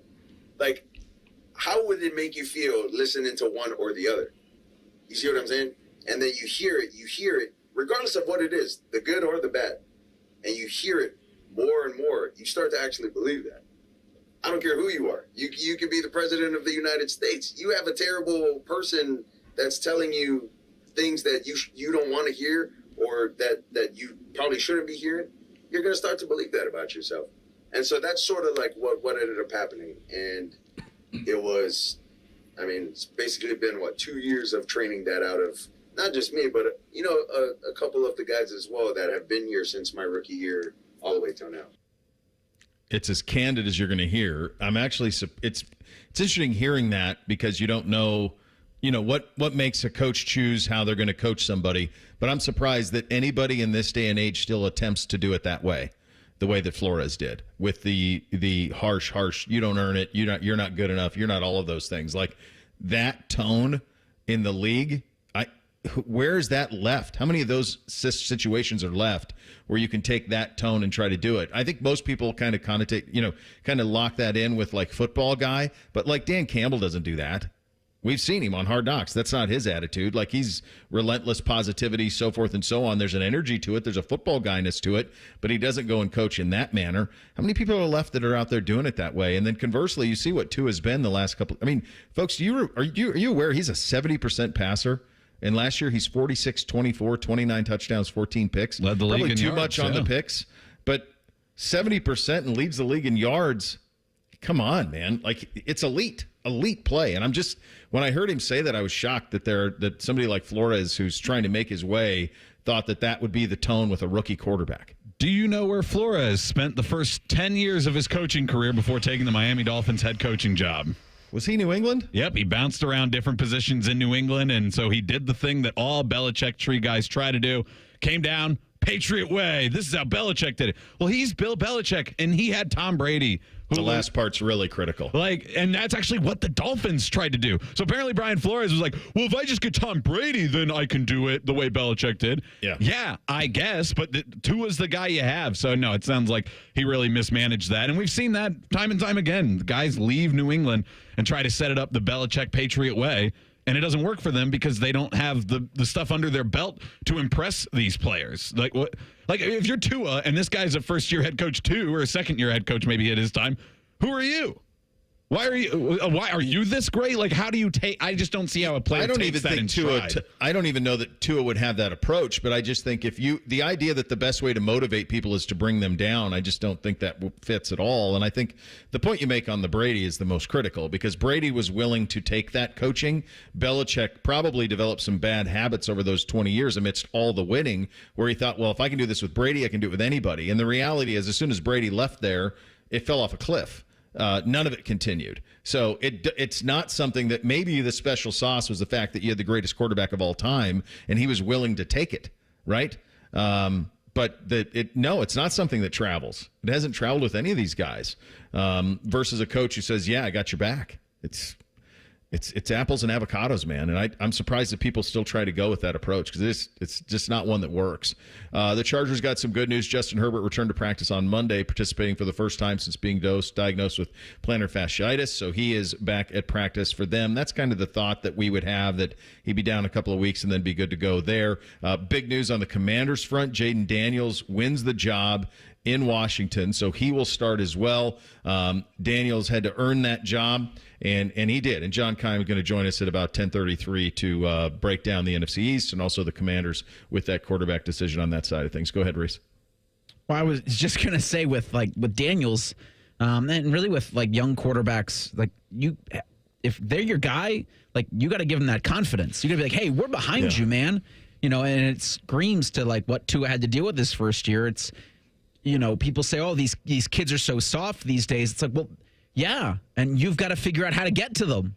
Yeah. It can't be it's my way or the highway type thing anymore, because if it's a first-round pick and his entire life he's heard, you're great, you're great, you're great, and he comes in and you're like, well, I'm just going to crush you now, and that's going to get the best out of you, then you're both going to be looking for new opportunities and employment soon. That's just the reality that we live in. It can't be these kids are so soft. He's just soft. When you listen to Tua on Flores, it reminds me how Hugh Jackson tried with Baker. Mm-hmm. That's how Hugh did with Baker, was that.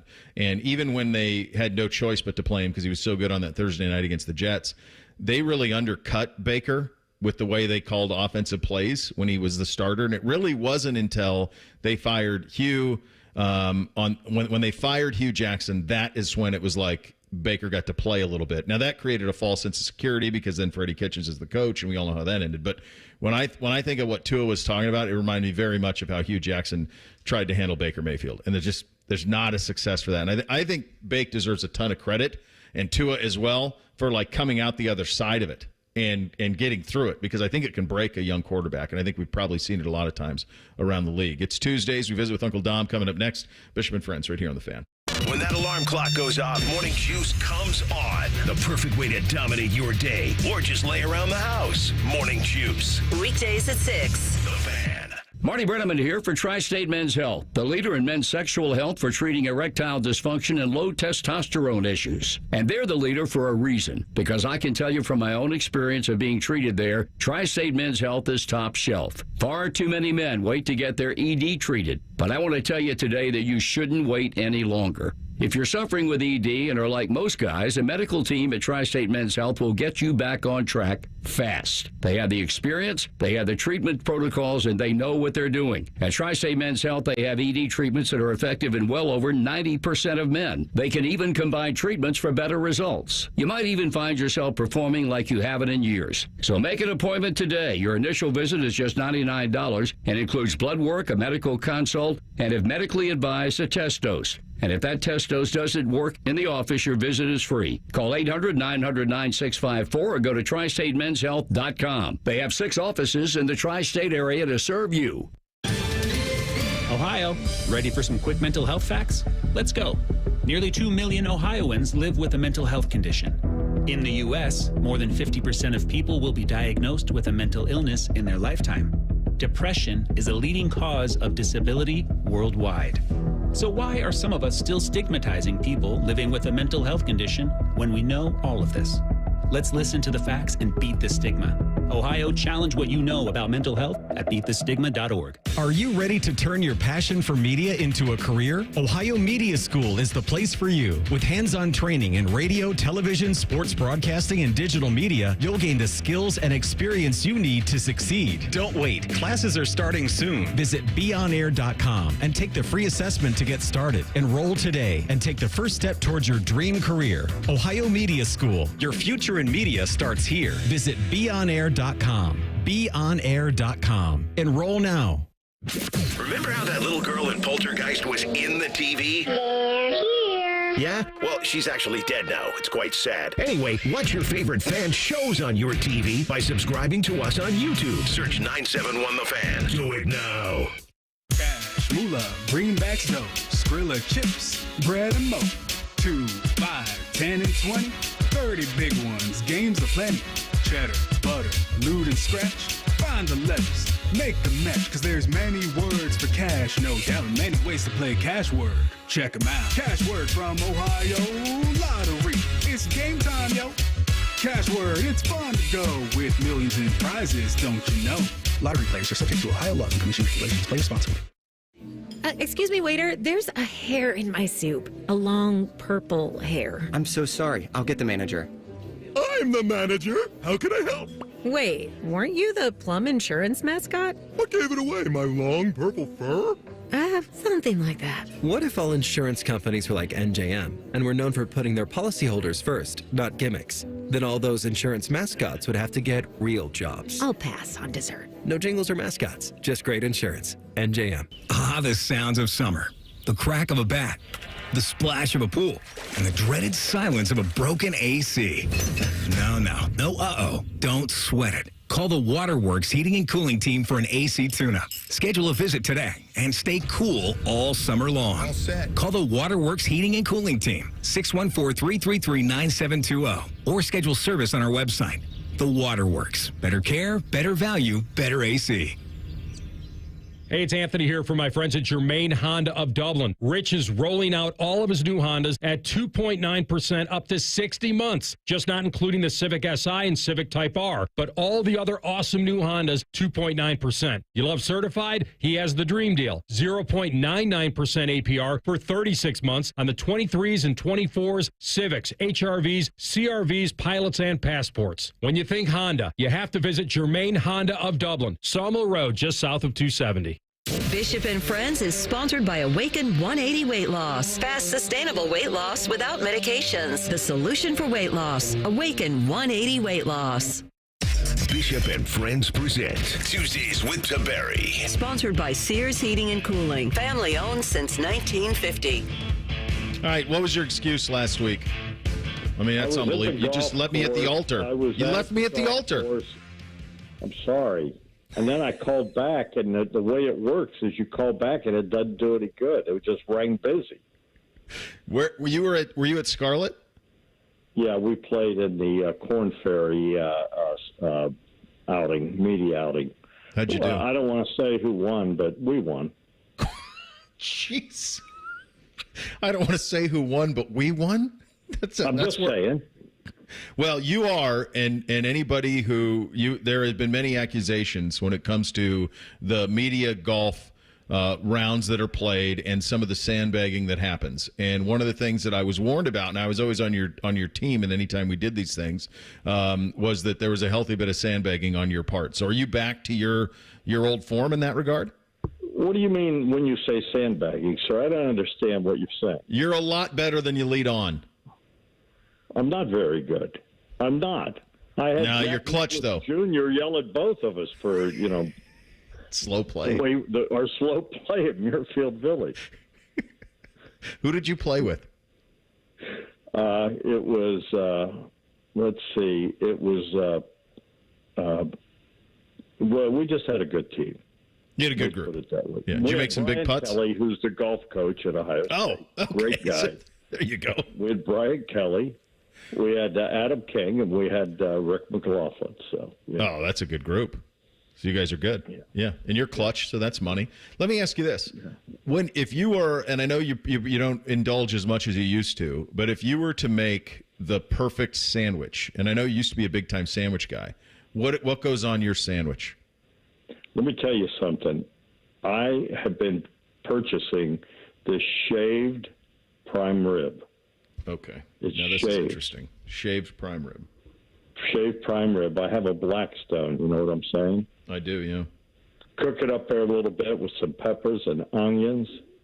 Okay. Throw in some provolone on a bun that's been toasted on the Blackstone.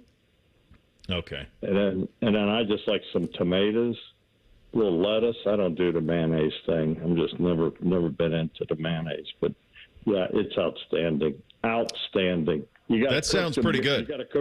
You got to cook the prime rib to just where it's pink. Okay. Just slightly Okay. So pink. you're getting it raw, and then you're cooking it on the Blackstone, and then you're assembling the sandwich. Absolutely. All right. Yeah. Now like my where it's go-to, and this is what I got to tell people. Everyone goes and buys. Yeah, I'm going to get me some Italian salami, and they go buy that hard salami. You don't want hard salami. You want Genoa salami. That's right. Oh, it's outstanding. Some capicola, some pizzette. Oh, let me ask you this. Yeah. When Tony Soprano would order the gabagool, or he'd order that sandwich at Satriali's, what was he ordering? Yeah. Is that mortadella? Yeah, mortadella. I'm not. That's what it's Italian bologna. I'm not a big fan of that. Okay. Yeah, but I've seen that. But to me, the only sandwich I can eat cold is Genoa salami and pepperoni. I can eat pepperoni cold. But everything else, I want a hot sandwich, you know. Okay. And a hot sub's very good. But just to eat salami, I would get hard rolls when I was a little kid. Yep. And my grandmother had me put butter on it, and then it was not healthy, and then maybe a little bit of and then on a hard roll, a little butter, and then you throw on your salami. Oh, my gosh. I mean, it sounds delicious, though. It's an absolute win. How do you wrap your head around that high school football starts Friday and the Buckeyes start a week from Saturday? Bo, I just celebrated officially. Now, March, I started at Channel 10 in 1981 as an intern, but I was hired and made full-time in August. I just never left. Yeah. I just celebrated my 43rd anniversary. And it just seems like the years run and run and run, and it's like it doesn't seem like it's been 43 years, but no, it's the older I get, and I don't. You probably feel this way. It started when you have kids, but the older you get, the years seem to go by. Like it just seems like it was yesterday. You were here with me, and we were out doing our goofing around on Facebook, and now here it is. That's been what? 10 years. 9 years ago? Yeah. 10 years ago? Yeah, I left. It showed up. I left 9 years ago, like August 15th was when I left Channel 10. It was 2015. It just seems, to me, that seems like, it just happened, Bo. Yeah. But, stuff that I think. So, it's here, and this is the time of the year when we make hay in television. This is the time of the year when you make hay in radio. I mean, we do it year-round, but there's no bigger time of the year than the football season. And, we do it with, you guys, we'll carry your game of the week. We'll go to that every week for high school. And then, Saturdays, Ohio State football, and it is a sprint. And you got Browns and Bengals. And, there's so much intrigue this year, and there's so much excitement. There's so much pressure. I mean, I think back, from a high school standpoint, how much better the kids are today. Everyone says all these declining markets and everything. Well, that's not the case in Columbus. We are definitely we're a boom town, and if anything, we're getting talent moving here. Yeah, it's on the high school scene. It's over the last decade what's happened in Ohio high school football, and you go back to Davidson winning state championships in the 2000s with some of those teams. But you think what's happened at Pick Central, Pick North, those teams over and over again, just having teams in the mix on the state level. Like 30 years ago, that's not the case, but that's just how far it's all come. You hit on something that I I hadn't thought of it in this perspective, but you made me think of something when you were talking about the Browns and the Bengals and the Buckeyes. I think this is probably the most pressure all three of them are under at the same time. Certainly since I've been here. Usually one of them's down. But like the Browns think they can win a Super Bowl. The Bengals think they can win a Super Bowl. The Buckeyes think they can win a national championship.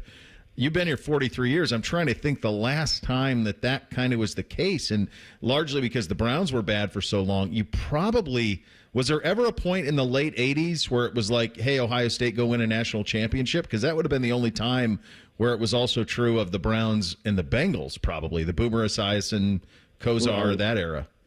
A couple of the early Coop years, they were pretty good. But, they had always kind of stumbled at the end. But you're absolutely right. The pressure this year for all three of those clubs, I mean, to me, this is it. If in Cleveland, if Deshaun Watson can play the way the Haslams and the way the Browns think he can play, and if he can recapture maybe some of the form he had when he was in college, because we haven't really seen it. No. So to me, this is a make or break year for him. You got Joe Burrow down at Cincinnati that has had every injury thrown at him. And, after a while, it's a cumulative, Bo, that. Mm-hmm. And, the clock's ticking on that kid.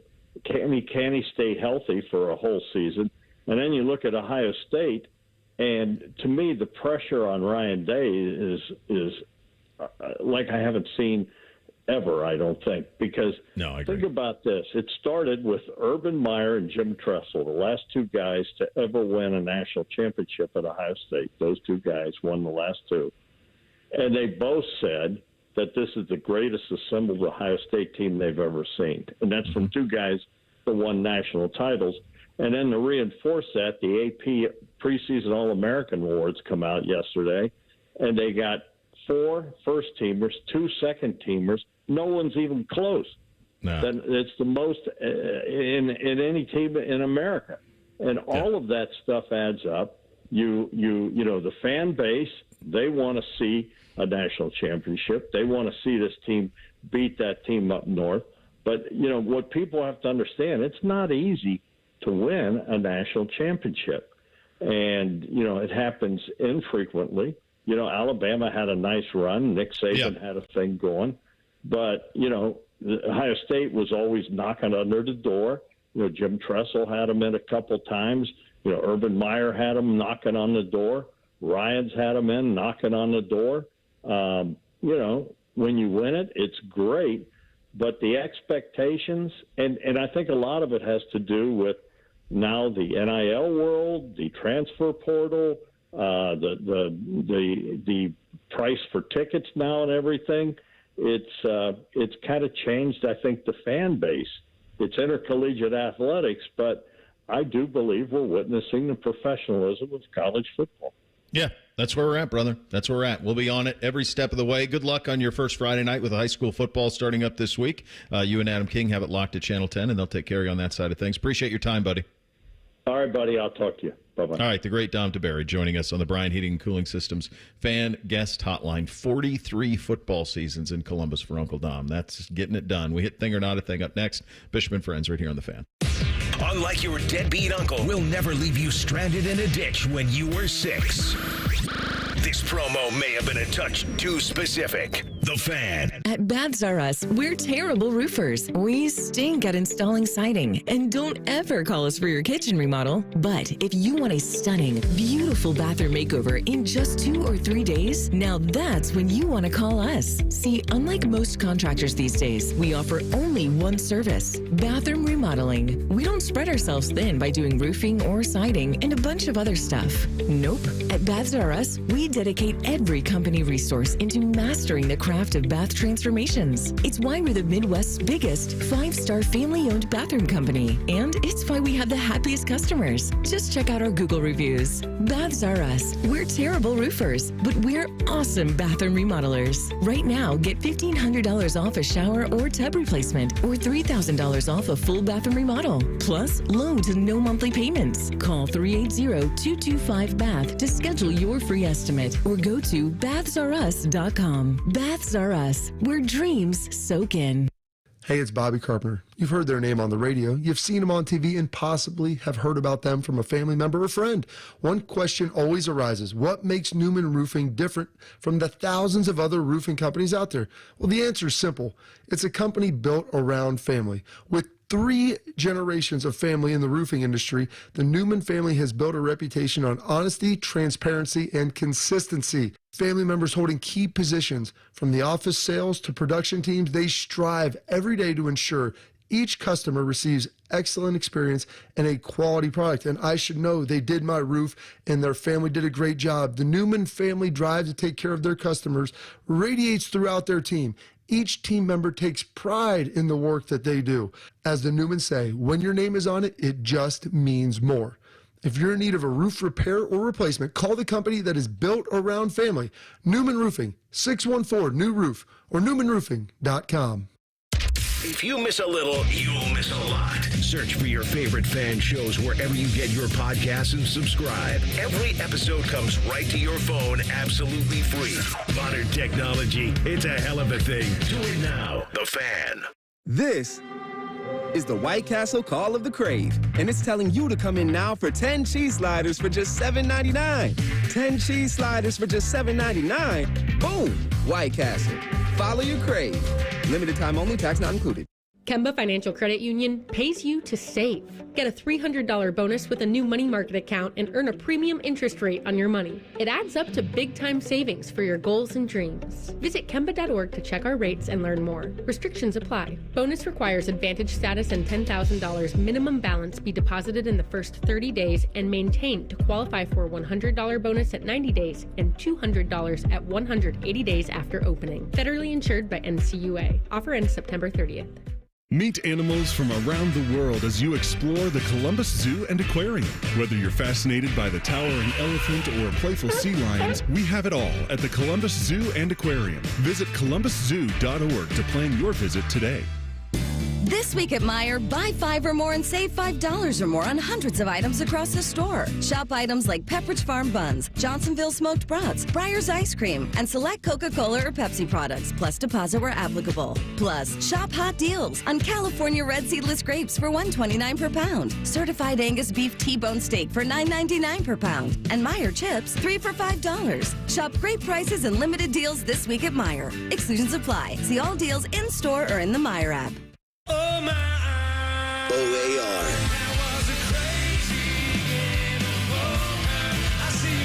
Live in concert. Summer Tour 24.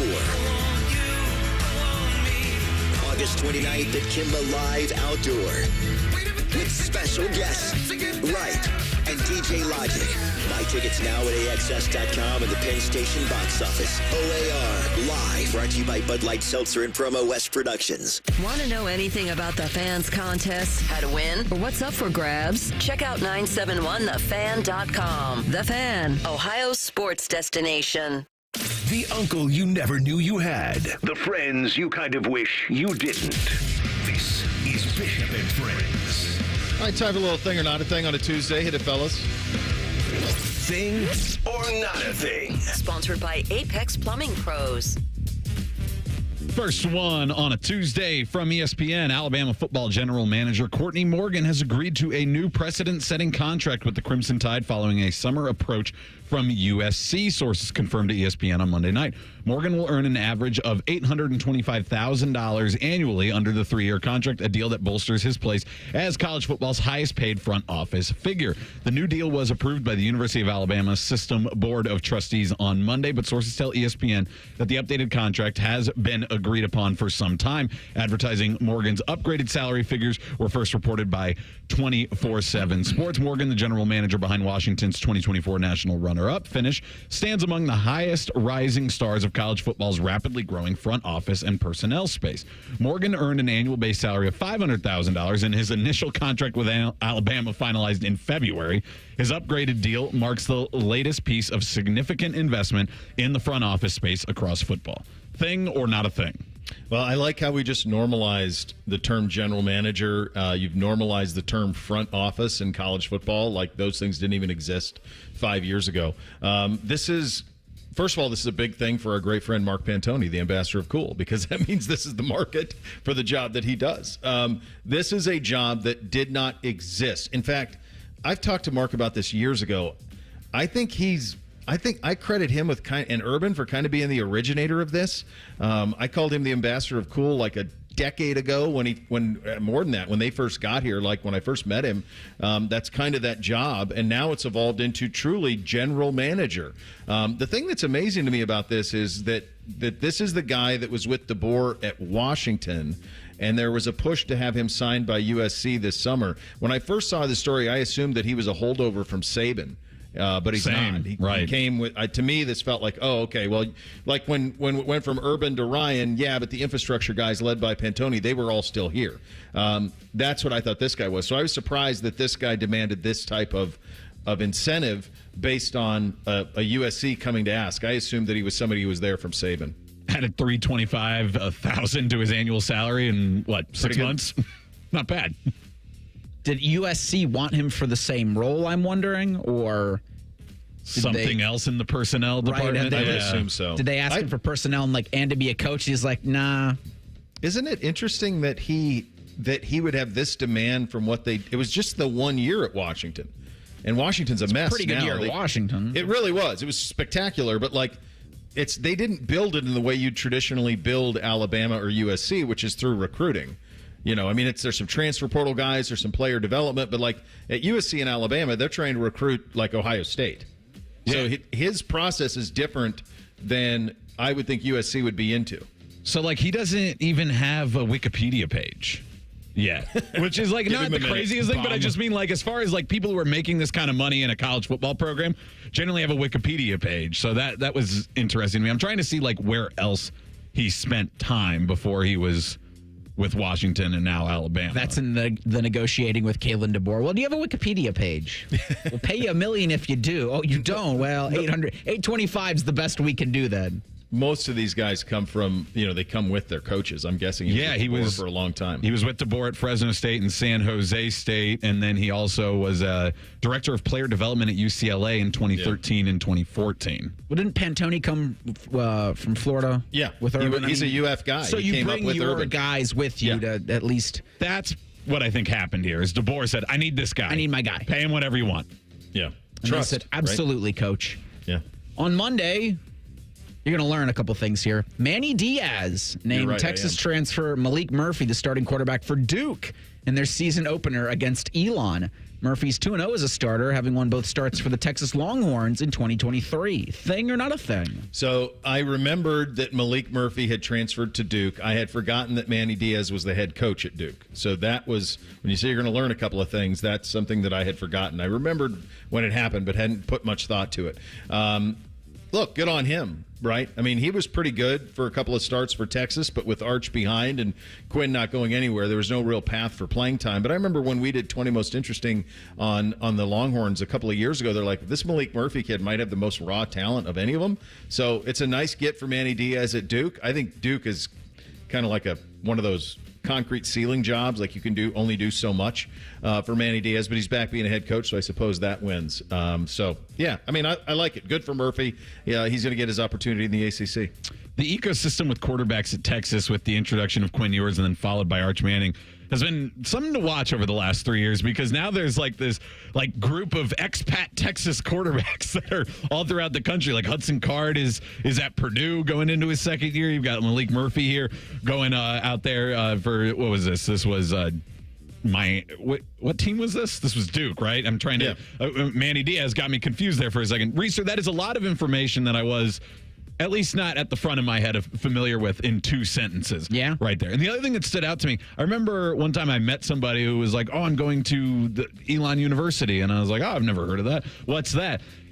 And now, that was 10 years ago. Now, the term Elon, just completely different connotation. Now, everybody knows that word and that name. I don't know. That just stood out to me as when I first heard that, I was like, I've never even heard the word or name Elon. Not anymore. My wife went there her freshman year of college. Oh, there you go. Elon. Yeah. 11 Warriors with this write-up. Ohio State leads all college football teams with 4 first-team AP preseason All-Americans as cornerback Denzel Burke, safety Caleb Downs, wide receiver Emeka Egbuka, and left guard Donovan Jackson all landed on the top line of selections. Running back Travion Henderson, defensive tackle Tyleek Williams were both second-team selections. The Buckeyes' 6 total picks were also the most of any team. Michigan and Georgia were tied behind Ohio State for the second most first-team selections in the country, each with 3. The Buckeyes' arch rival saw defensive tackle Mason Graham, cornerback Will Johnson, and tight end Colston Loveland selected, while the Bulldogs have first-teamers in quarterback Carson Beck, offensive guard Tate Ratledge, and defensive back Malachi Starks. Thing or not a thing? Well, the only thing that I think is a thing, because, look, the most talent, right? And we know we have the most talent, so that's how this happens. So that part isn't a thing because we've known it in terms of this being released. Having the talent's a very, very big thing. What I thought was interesting here is this is one of those ones that decided to go with Travion instead of Quinshon, because a lot of the preseason stuff doesn't know what to do with them. Some of them have Quinshon as the preseason All-American running back, have him as the number 2, have him as the Doak Walker. Some have Travion. Nobody knows what's going to happen with those 2 backs. And if one of them will have a slight pull over the other. So in terms of new information, this was the first time that I'd seen Travion on one of these teams instead of Quinshon. It's a thing, yeah, and I don't know if anybody, even the coaches, know what to do with Travion and Quinshon. Yeah, I don't know. Feels like it's going to be a or where you start Henderson for Judkins, or I guess in the depth chart, it's Henderson or Judkins, and then each game you go with the hot hand. Do you think it's as simple as like that the college football game kind of has it? So when you play with Ohio State on the college football game, and you play almost primarily out of the shotgun, I would say like 60% of the offense has Travion starting and 60% of the sets have Quinshon starting. But the sets where you live in most, Quinshon starts. So he's the 1A, I guess. I think kind of the idea. When I played, like he won the Heisman. He won the Heisman, we played the season we played with the boys. And the offense that I played most prominently, he was the featured back. Like I didn't sub him in and out. Like whoever the back was, I went, which is kind of how I think they're going to go. We were talking last week so much about the AP poll and like it mattering, and like being on these lists matters for these guys because then they're going to be held to a higher esteem throughout the season. Once you throw in the kickers and returners, you're basically at 25. What percentage is higher, the 25 on the first team or the 25 currently in the top 25? Who's actually on those lists at the end of the year? Yeah, that's a great. Yeah, who knows? I mean, the expectations that somebody has at the beginning, and do you live up to it? It's going to be fascinating, but certainly the talent is here. 2-a-days continues. We close out the NFC East, the Eagles and the Commanders on the docket. We'll get into that coming up next in the final hour. Bishop and Friends right here on The Fan. Here's a listener tweet. Can I tase Common Man in the nuts? Fine by us, but he may like it. Common Man and Tebow. Weekdays from 3 to 6. The Fan. You know that thing you've always been too scared to go for? It seems like you'll never have the guts. Then a cancer diagnosis. And doing that thing becomes way less scary.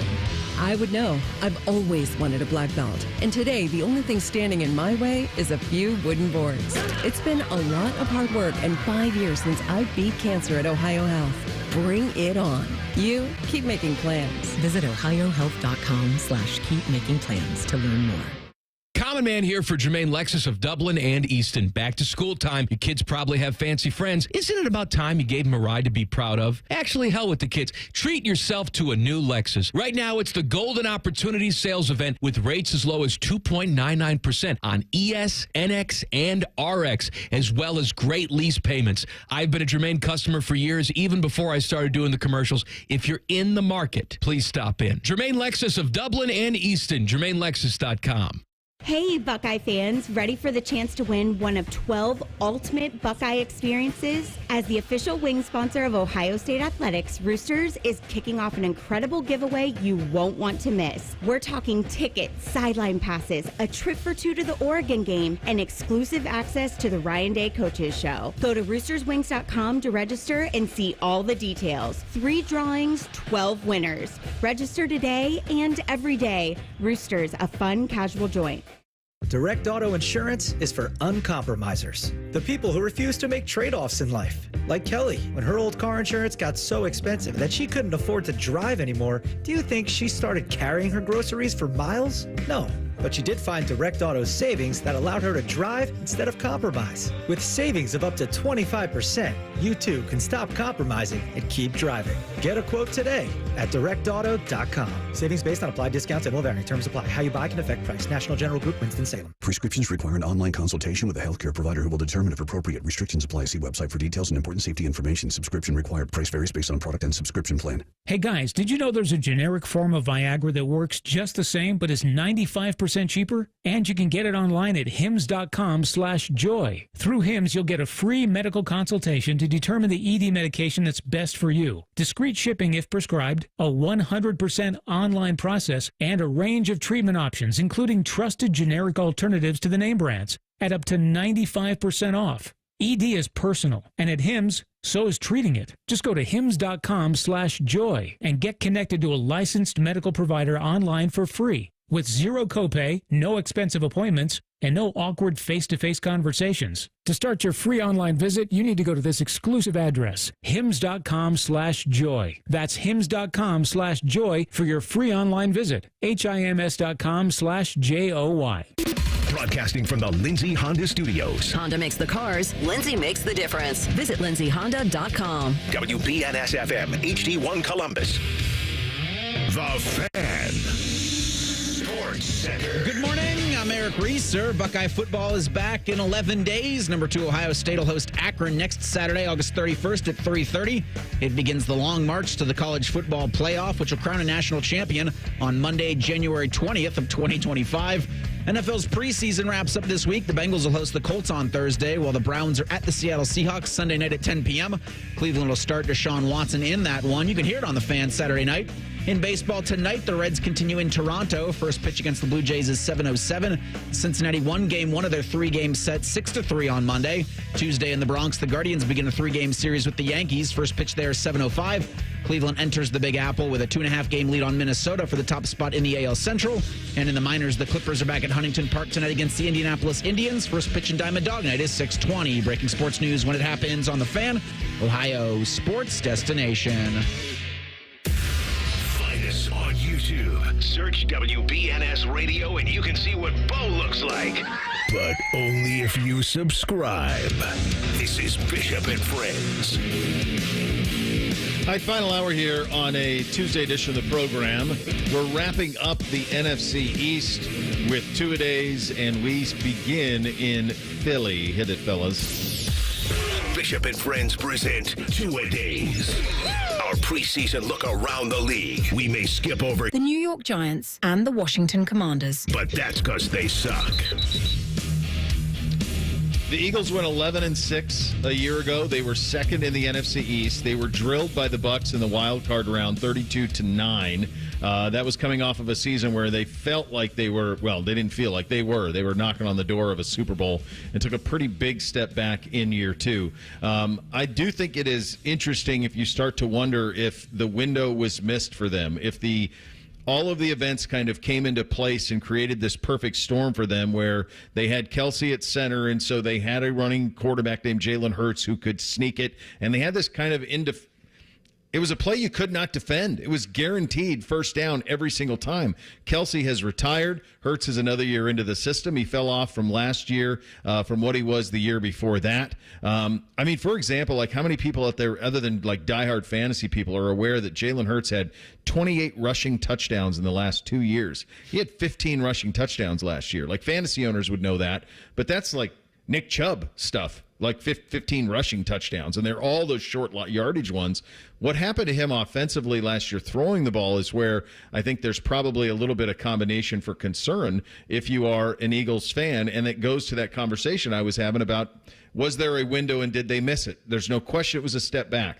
From 66 to 65, that's minimal. Yardage is very similar, but the touchdowns go up from 22 to 23, but the interceptions more than double. Just 6 picks in 2022. 15 last year at the quarterback position for Jalen Hurts. He's not even 2 for 1 touchdown to interception, and that's kind of the minimum threshold for good quarterback play in the league. You look at their roster, It's really good. They've drafted well. They've got weapons. They get Saquon Barkley in free agency, so he comes in. If he can stay healthy, obviously he adds a lot to it. The defense is loaded with names that you know. You think about the drafts of Jordan Davis and Jalen Carter and all of those guys who have been through there. They added Devin White in free agency to help at the linebacker position. They've got everything you need, but the question is, did the NFL figure them out? And I think there might be something to that heading into what is going to be year 4 as Jalen Hurts as a starting quarterback. And I think a question that's fair to put on with did the NFL figure them out is, was Jalen Hurts' big jump that year more of the anomaly rather than the regular for him? That the other years in the NFL we've seen from him, which have been good, and he still has the legs to churn for that unstoppable quarterback sneak, tush, push play, but he might just be a good starting quarterback, that he is not an MVP level top 5 guy that is going to lead that. And so this year is going to be a big point for him to prove that 2023 or 2022 was not the anomaly, and that the other years were just kind of down years for him, and that he can play at that level. But the most damning thing for the Eagles, because when you said their record, I was like, 11-6. I mean, that ends up being pretty good. But did you know they were 10-1? They beat the Bills on November 26th, and then they went 1-5 down the stretch. Only win against the New York Giants, who they also lost to in the last game, but Mariota started that one, so they were probably resting guys at that point. But even if you take that one out, you're still 1-4 down the stretch. And so what happened to the Eagles? And then you throw in the playoff game, lopsided loss to the Buccaneers. It really just fell off for them, and that's another question for them. Is their team what we saw in 2022 and then leading up to a 10-1 record? Or is it more like that team that went 1-5 down the stretch? And that's concerning for them. That is this all gone? Because before I looked into this division too, I did not remember the Cowboys won it last year. I would have thought if you asked me just like out of the nowhere, like Eagles. I would have said Eagles. We talked about the big jump made by Philadelphia. I thought you were going to talk about Jalen Hurts' big trunk. Speaking of big trunks, they got Saquon Barkley, and I think that that'll help offensively, so they don't have to lean on it or rely, I guess I should say, on a defense that collapsed for them down the stretch, and the offense I just think lost confidence. If you can do that with a historically great center, it just felt like a shell of themselves. Like the Monstars came and took their power, in that 6-game stretch where they went. So I think this becomes a bounce back. And Jalen Hurts, I don't necessarily think needs to be a top 5 quarterback, considering what they've got with him for them to win this division. Here's an interesting one. If you want to do like a statistical comparison, and honestly like a career comparison, Hurts's first 4 years are very similar to Colin Kaepernick's first 4 years with the 49ers. In terms of production, in terms of wading into the job early, in terms of second year starting to come along, and then third year you really go. And those 49ers teams got all the way to the Super Bowl with Colin Kaepernick. Year 4, he was pretty solid as well. Honestly, like it's almost mirror. He doesn't have the completion percentage, but Kaepernick's 4th year, 33-69, 19-10, ran for another 639. And then what happened to Kaepernick? That offense started to get sorted out a little bit, and then he got hurt.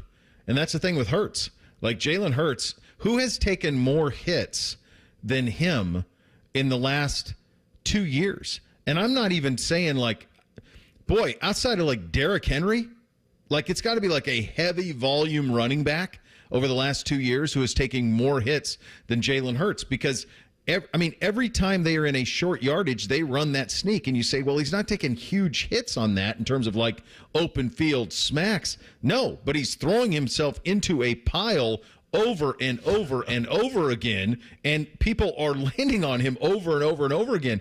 He ran it. These numbers are pretty wild. He ran it 157 times last year, 165 the year before that, 139 the year before that. That is a lot. It's a ton of carries over 3 years for a quarterback, and they're hard carries, right? It's low. You're not running out of bounds. It's hard carries, all of them. Do you know if that counts sacks? Because I know those can be. It's weird because they're taking the NFL passing yards. Do they count them as rushing plays though? The NFL doesn't count sacks as rushing yards or rushing attempts. College football does. Right. So okay. you get, in college, it's a negative yards. So then to add the hits in, you add in the sacks, you add in the quarterback hits after he does release the ball, throws it away sometimes, and guys can still run into the quarterback a little bit. Obviously, that's been taken down. Yeah, that is a lot of wear and tear for a quarterback to take. And we know that coming from Alabama, and he played his last year at Oklahoma, but he played a lot at Bama. And Saban doesn't really save guys either. Like, their bodies get worn down while they're down in Tuscaloosa as well. So, yeah, that's a lot of extra, no pun intended, hurt on him. Here's the sack totals for him the last few years. 38 2 years ago, 36 this year. So it's almost 200 quarterback hits a season for him. That's a lot. And I think it's something that bears watching, certainly with this team, because they kind of have everything else. They've drafted well. They've got a lot of talent. It's just a matter of, is this window still open for them as much as maybe we thought? Let's hit the categories on the Eagles. Your franchise Mount Rushmore for Philly, Reese. They're all going to have Andy Reid mustaches in this one as well. But Nick Foles, I guess Jason Kelsey won't because he's got already a great beard. Yep. Reggie White, Brian Dawkins. Dawkins is crazy. Oh, I forgot about Dawkins. I feel like he should be on my list, but it's not who I wrote down. Donovan McNabb was just there the whole time I was growing up, and I always liked him as a quarterback. It didn't go so well after he left Philadelphia. He had stints in Washington, and I think Minnesota as well, and he was never as good, but he had a great time there in Philadelphia. Deshaun Jackson, if only for the early spiking of the ball or throwing it behind you before he runs in a touchdown, but he was still a special player for the Eagles and one of the great speedsters we've seen in the NFL. Jason Kelsey, got to show my offensive line pride, plus that, whatever that is called, that outfit he wore to their Super Bowl parade. Okay, pretty yeah, great. Hang that in the Louvre. And then Vince Papale, but it has to be Mark Wahlberg's face on it as Vince Papale. Vince Papale. That's pretty good. I go a little mix here. I go old school, so Concrete Chuck Bednarik is going to be on my Eagles list. He's one of the old school two-way guys, and there was a time when he would show up on ESPN all the time and just be like tough old football guy, and I loved it. Like, he was great. So he was a star of my youth on the NFL Films front was Chuck Bednarik.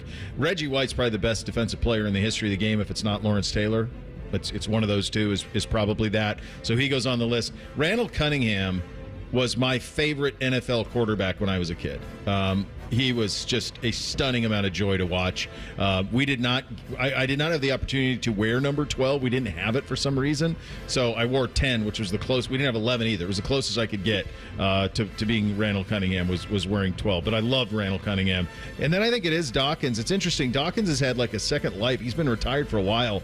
But like NBC, he was 12, got a game tonight in the 7th grade. He plays safety. And he's like, Dad, who are like the most fearsome hitters? He goes, what about for the Eagles? And I was like, oh, who am I thinking? He's like, number 20. And I'm like, oh, yeah, he's a guy. He's definitely a dude. He would definitely be somebody you'd be paying attention to. Did they land the plane on the alternate uniform? So for them, that would be the throwback, right? That's what Kelly I'm Greens? counting it as, yeah. Yeah, it's an A+. Those are gorgeous. Those sold out in about a half second. Yep. That's how quick they went. I was trying to find a fault in it, just like looking at it, and no, it just looks great. Even like the helmet with the Kelly green and the lighter gray on the eagle wing. I mean, just everything about it is great. It's not one of those ones that's like too generic football, but it also does, like, you see it and you're like, yeah, football. What's cool about it, I think, is like that was the era where the NFL had a bunch of different shades of green. Like the Seahawks green is different from the Eagles green, which was different from the Packers green. Now they try to just have uniform green, and that's how you don't get that variety. I don't know how they end up in this midnight green when they have those Kelly greens. Those things are absolutely stunning. I would buy, they're an A+. I'd buy this jersey for my kid. Who you buying, Reese? I was thinking of Hurts, but 26 isn't, to me, like the sexiest number to get on a jersey. But if you can wear that Kelly Green Barkley around New York Giants, like, fans, and if he's successful there, like, that's better than a middle finger you could give that's pretty good. to a Giants fan. Yeah, I like the Saquon Barkley one as well. Or, you could go with one of like the D tackles guy, like a Jalen Carter 98. That's kind of a cool jersey to have that you wouldn't have any other ones in that number range anyways. No, you would not.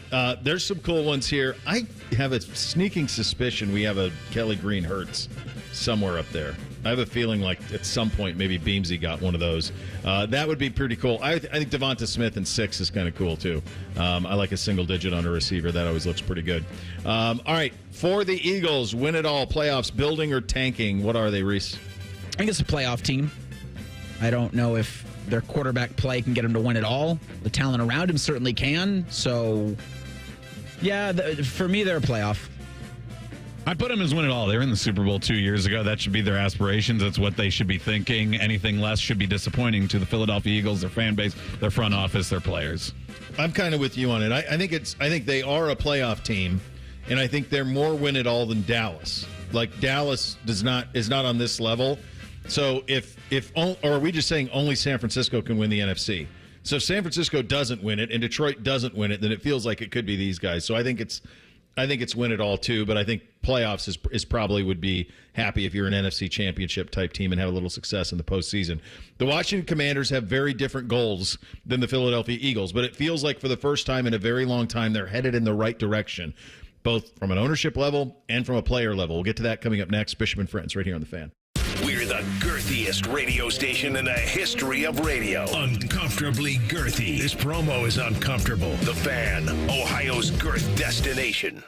This week at Meijer, buy 5 or more and save $5 or more on hundreds of items across the store. Shop items like Pepperidge Farm buns, Johnsonville smoked brats, Breyer's ice cream, and select Coca-Cola or Pepsi products, plus deposit where applicable. Plus, shop hot deals on California red seedless grapes for $1.29 per pound, certified Angus beef T-bone steak for $9.99 per pound, and Meijer chips 3 for $5. Shop great prices and limited deals this week at Meijer. Exclusions apply. See all deals in store or in the Meijer app. Common Man here for Care Heating and Cooling. Weather is unpredictable, but the inside of your home should be comfortable just the way you like it. And the best way to avoid those unnecessary surprises is with a care plan. See, with a care plan, you get priority service, system maintenance in case of an emergency. Just another way to give you and your family peace of mind. And maintaining your systems properly can help save you money. A properly maintained furnace and air conditioner run more efficiently, reducing your utility usage. Regular maintenance also prevents breakdowns and extends the life of your equipment. I'm on the care plan, and I'm quite the expert. I'll stop by and give your system a once-over. I will. Don't tempt me. I end every commercial the same way, telling you to hire Care when you need a company you can trust. It's not just the slogan. That's the Care creed. How about this? Lennox. They have thousands of dealers nationwide. HVAC royalty. Last year, Lennox gave Care their coveted Partner of the Year award because they're trusted by their customers and their partners. Care Heating and Cooling. Call 1-800-COOLING or book an appointment online at careheatingandcooling.com when you need a company you can trust. We buy any car. Why sell your car at WeBuyAnyCar.com? Because selling it yourself can be, well, you know. Okay, I'll give you half now. And? No, and just half. What? Avoid the hassle. Come to We Buy Any Car instead. Get in, get out, and get paid at a fair price. Yeah, I can't do half. I could probably bump it up to like 50%. Just go. Okay. Get your free online valuation now at WeBuyAnyCar.com. We don't talk politics on The Fan. Instead, you'll hear us talk about the Ohio State Buckeyes, the NFL, food, family, and fun. We're your safe space. Except when Common Man violates it by playing fart noises. The Fan, Ohio's politics-free destination. Wendy's new Saucy Nugs come in 7 saucy flavors. Yep, you can literally hear your taste buds going. Taste bud sounds may vary. For a whole new way to nug, gotta be Wendy's. Open till midnight or later. At participating U.S. Wendy's, hours may vary by location. Picture this, the perfect summer barbecue. No stress, no responsibilities, just all your friends, burgers and hot dogs on the grill, and a delicious, refreshing Pepsi Zero Sugar in your hand. Sounds nice, doesn't it? Burgers sizzling, hot dogs cooking, Pepsi Zero Sugar fizzing, and a backyard of very, very happy people. Oh yeah, we could get used to this. Very, very used to this. Pepsi, the official beverage of Grill's Night Out.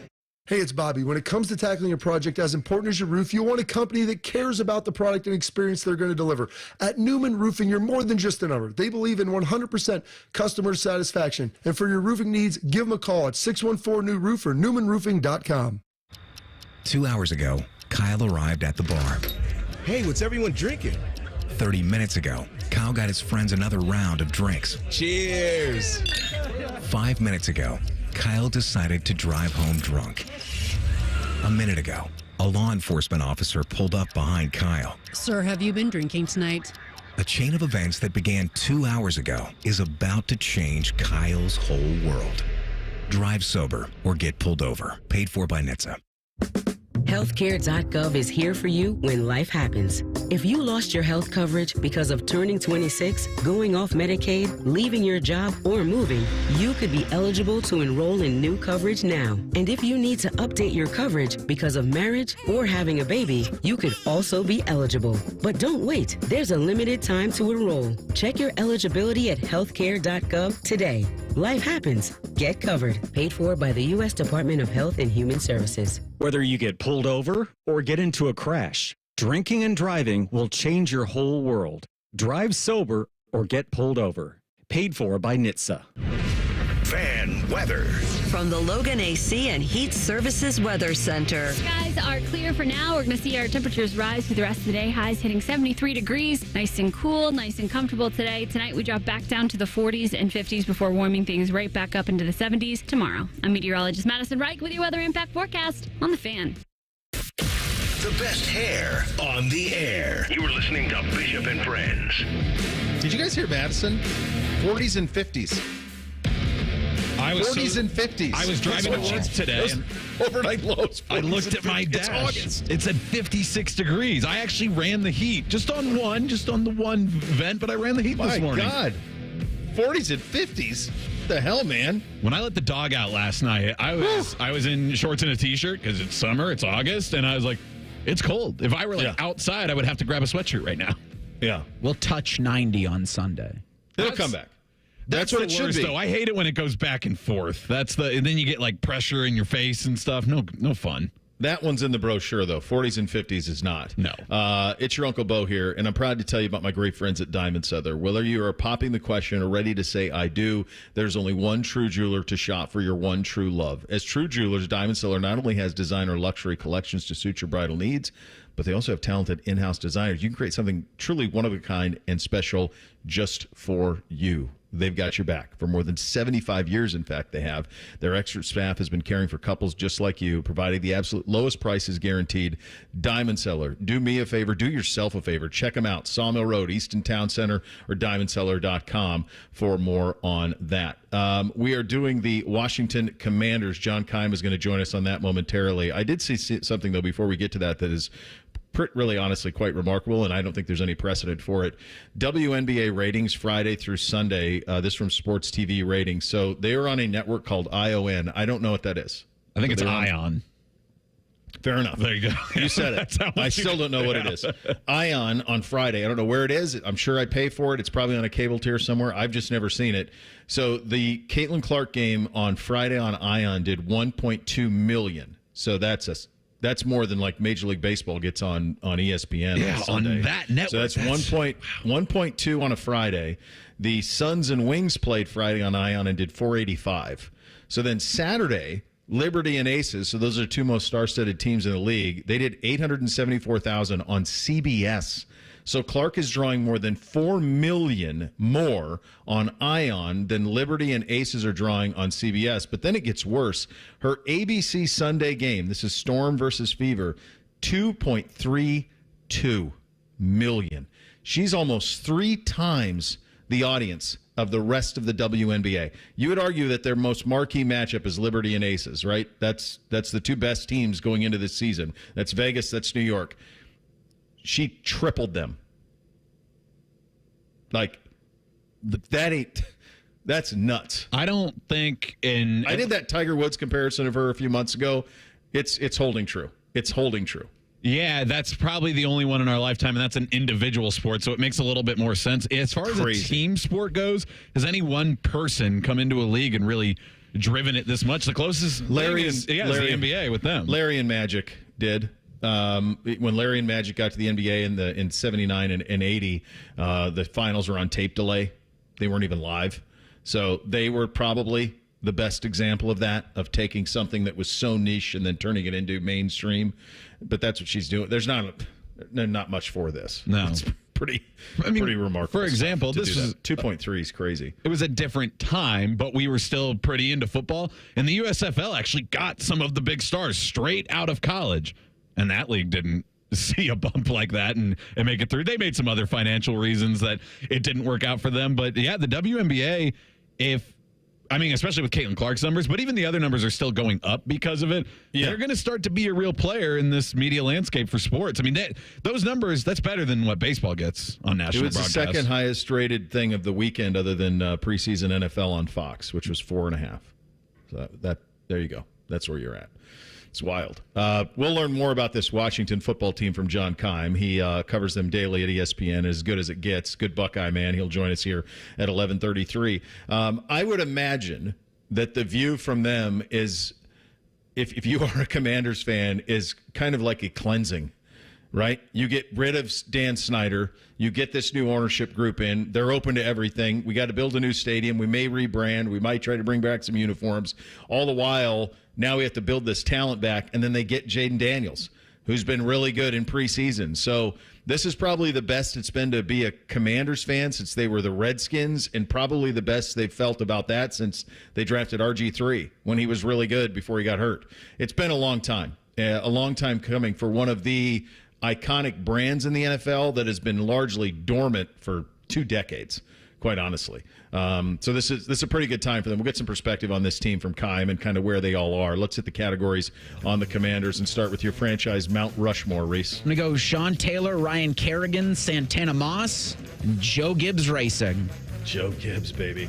I had Joe Gibbs on there as well. I mean, just him in the hat with the R on it. Like, it's just, that's a football coach right there. It's a different look than what I had Tom Landry with his hat yesterday. But both of them, different eras, but they scream football coach to me. Lots of championships. I had Sean Taylor on there as well. Just awesome and lost too soon. Clinton Portis always stood out to me. I thought his name was kind of cool and unique as well, but he's on there for me. And then, hey, our guy, I know this guy. His son's playing at Iowa, Jim Lachey, part of the Hogs for them.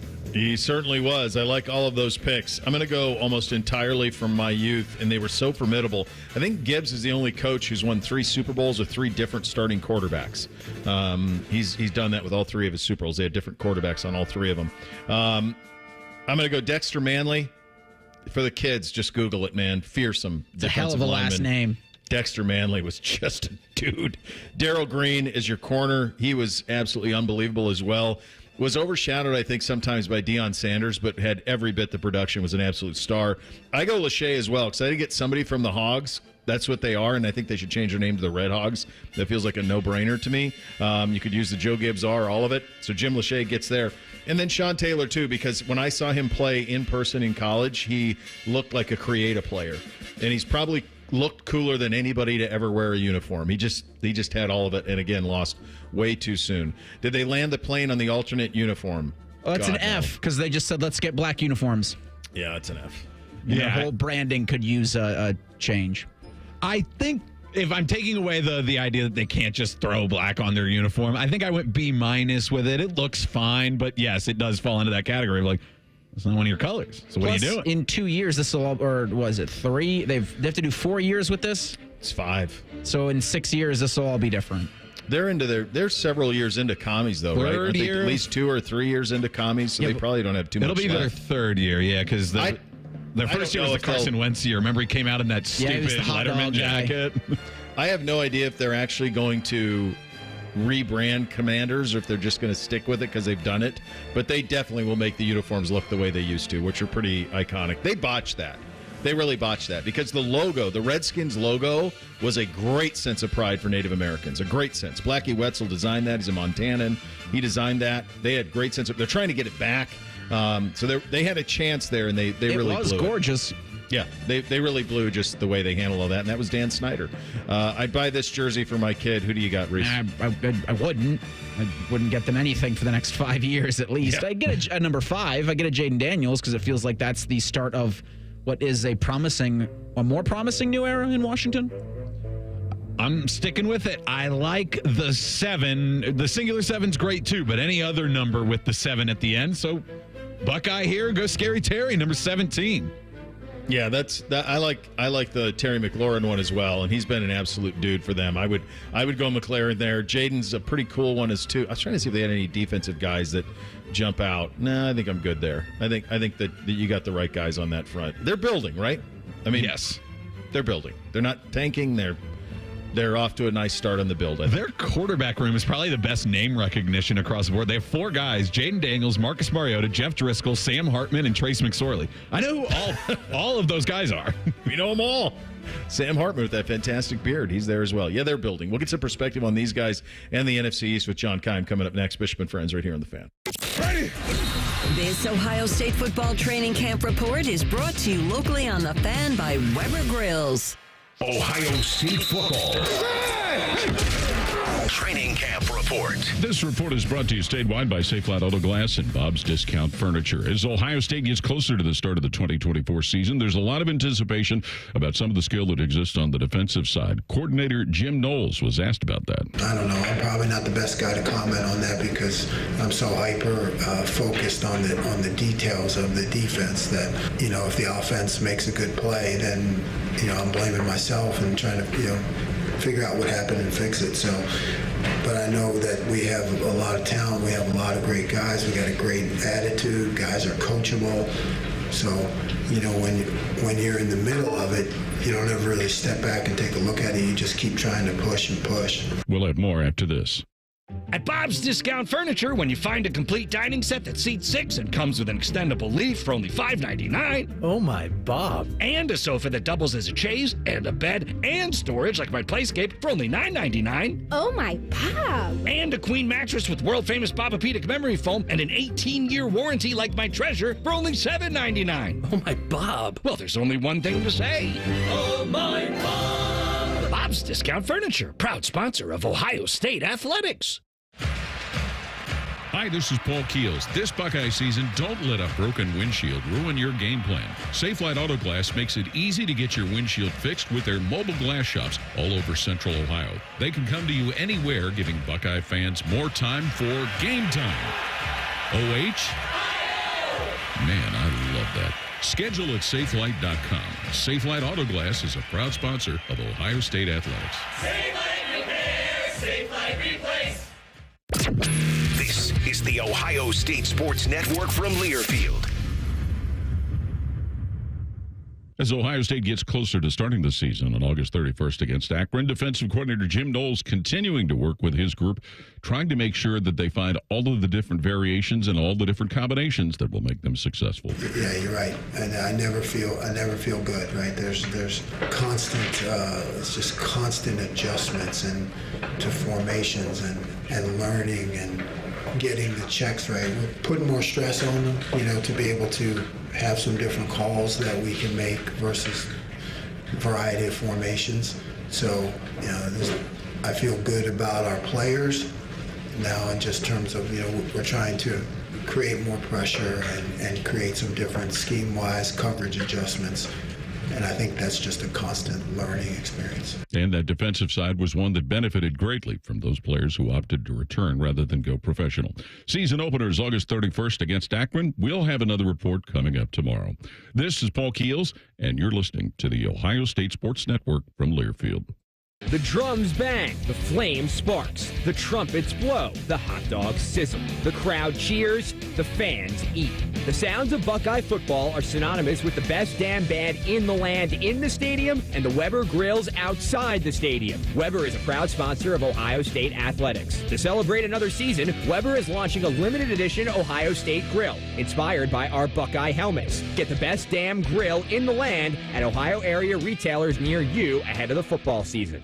Hey, Buckeye fans, Paul Keels here for my other favorite nation, Window Nation. I just scored some new windows from Window Nation. What an amazing difference. Can't wait to start saving on those energy bills. Right now, they have an incredible offer just for Ohio State fans. Receive 2 windows free with every 2 you buy. Plus, put 0 down, make 0 payments with 0% interest for 2 years. Watch your Buckeyes in comfort this season with new windows from Window Nation. Call today at 866-90-NATION or visit them online at windownation.com. Tell them Paul sent you. August may seem like the end of summer. It also means the beginning of a lot of things, like back to school, festivals, football. At Buckeye Lake Marina, it means the August savings days are upon us. Get huge discounts on all of the new and used boats that they didn't sell. Every pontoon, tri-toon, sport boats, even fishing boats are ready for you. Save thousands on demo models that have been used all summer to show off amazing features. Some have never even been in the water. Take advantage of the August savings days at Buckeye Lake Marina. Their summer hours continue through the entire month of August. Visit BuckeyeLakeMarina.com for details. Hey, what's up? It's T-Bone. If you need a new roof, but you're not sure you can afford it, no problem. Right now, Able Roof is offering no payments, no interest until 2026 for qualified buyers. Yep, that's the same Able Roof that's been voted the #1 roofing company in Columbus by Consumer Choice Awards 22 years in a row. Want more? Able Roof will give you up to $1,000 off a new roof, siding, or windows. This is a limited time offer, so call Able Roof today. Call Able for the proof. 444-ROOF. Bishop and Friends is sponsored by Awaken 180 Weight Loss. Fast, sustainable weight loss without medications. The solution for weight loss. Awaken 180 Weight Loss. Bo knows many people. He talks to the interesting ones on this show. This is Bishop and Friends. I'd like to get some perspective on the NFC East and the Washington Commanders specifically with a great friend of the program, one of the all-time greats, John Keim, ESPN, joins us on the Bryan Heating Cooling Systems fan guest hotline. John, thank you so much for taking the time. I guess I want to get to Jane in a second, but just I think since the last time I spoke with you, ownership change, new quarterback, new coaches, all of it. Like, holy smokes, a lot happened here. Paint the picture for me from a Commanders fan perspective, what this stretch has been like. Oh, man, transformational. The best. Yeah. So let's go back to last year when Dan Snyder sells the team. It probably had a feeling like if you watch The Wizard of Oz when they douse the Wicked Witch of the West with the water and she just kind of melts away. And there's that realization like it's over, right?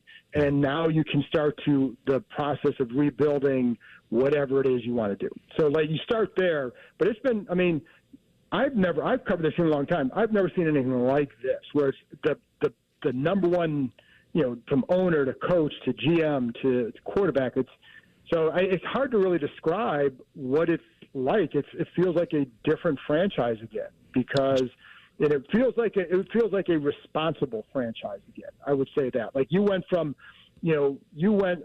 for a Commanders fan, like if you're a Browns fan, for a while, like you tried to build up hope and you really did, for whatever reason it wasn't there. So I think for the first time, fans can feel like maybe they can build something sustainable long term. Like they have to do it. But before under Snyder, you knew there was no chance because his ownership style just prevented that from happening.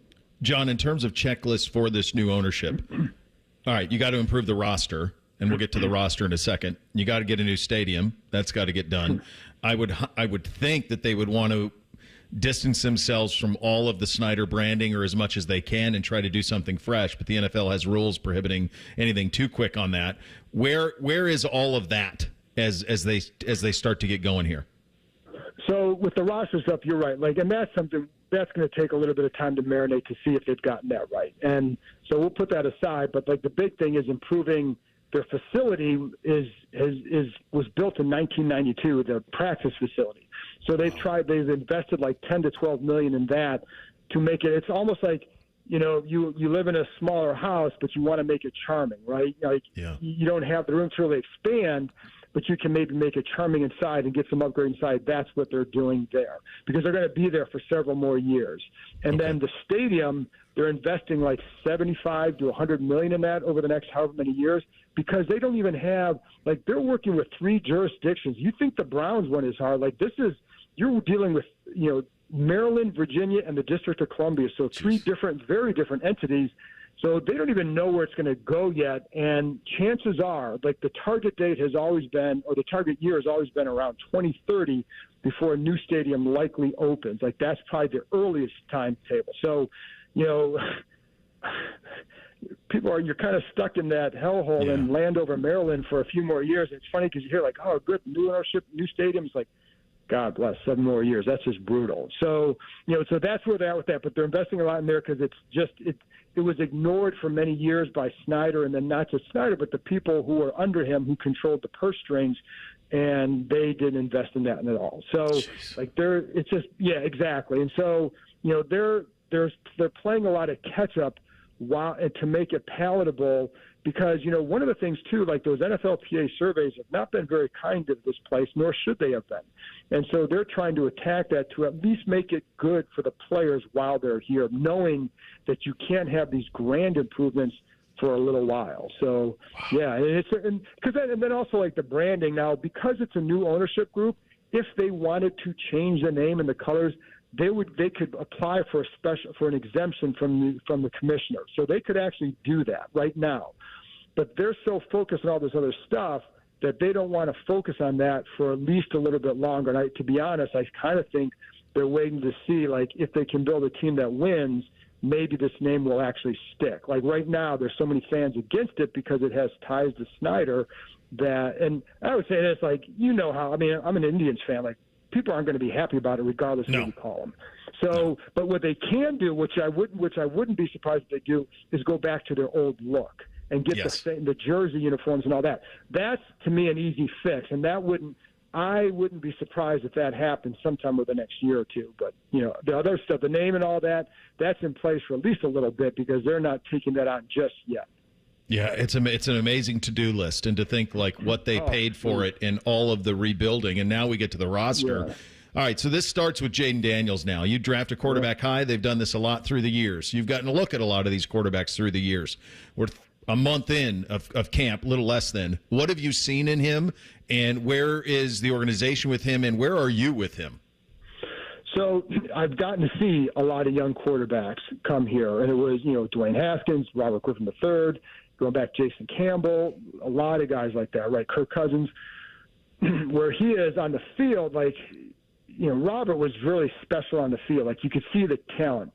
But the thing that separates, to me, Jaden Daniels from the others, of the high picks especially, is what he does behind the scenes. And there's a natural leadership quality to him. He's not a grab you by the face mask guy, but players gravitate to him because of his personality. And he's the kind of guy at college and LSU, he convinced receivers like Malik Neighbors, Brian Thomas to show up for 5 a.m. sessions and, film sessions, workouts, whatever. And he's doing that here with some guys.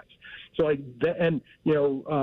talk to people in the building, like, they love the fact that when he goes to the lunchroom, he'll sit at any table. Like, that sounds like a small thing, but when you're trying to build relationships, it's a big thing. And they're not everybody does that. And I think there's a lot of so to me, if the encouraging part for his development is what you hear from behind the scenes as much as what you see on the field. But you do see it translate. Like, he's a good decision maker, gets rid of the ball quick, or so far has. I mean, we're very early in this process, right? But along each step, he's looked good and passed each test.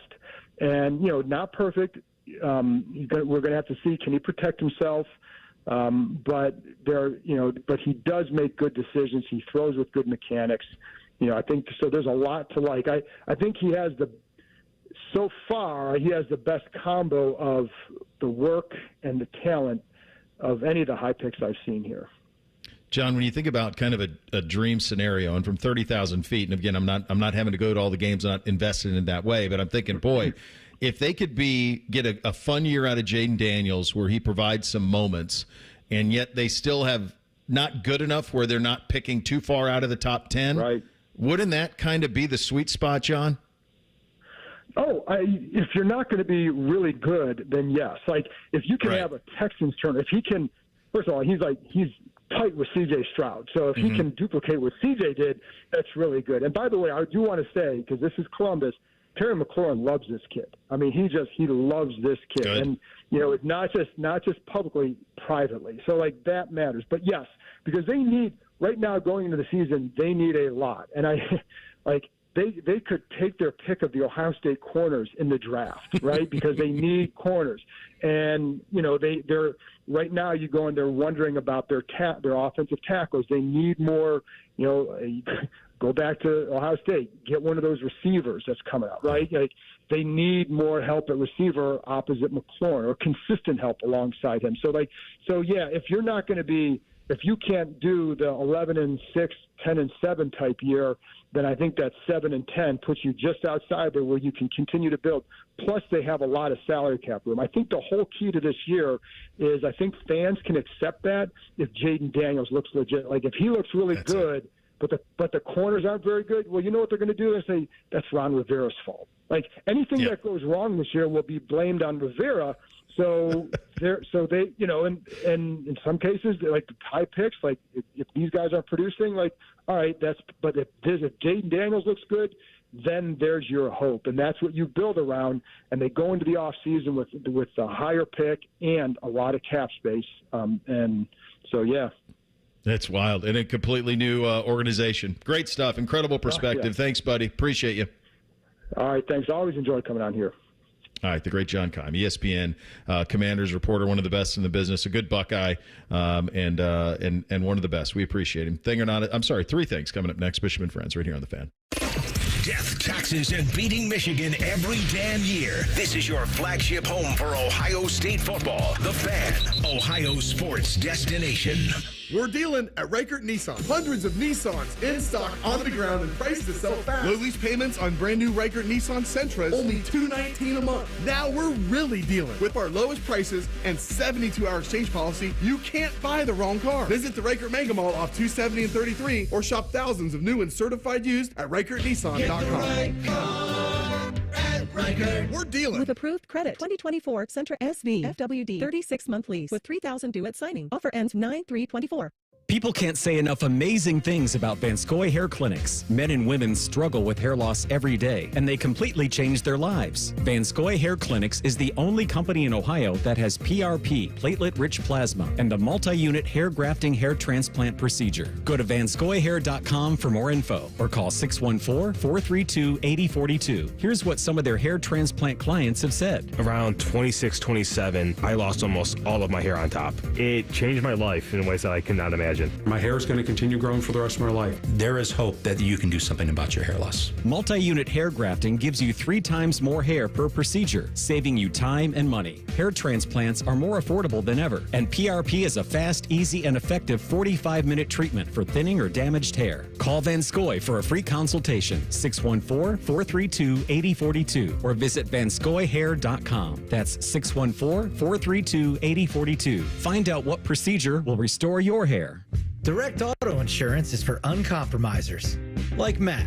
When his old car insurance got so expensive, do you think he walked until his sneakers wore out? No, because he found savings with Direct Auto so he could drive instead of compromise. With savings of up to 25% on state minimum coverage, you too can stop compromising and keep driving. Get a free quote at directauto.com or a store near you.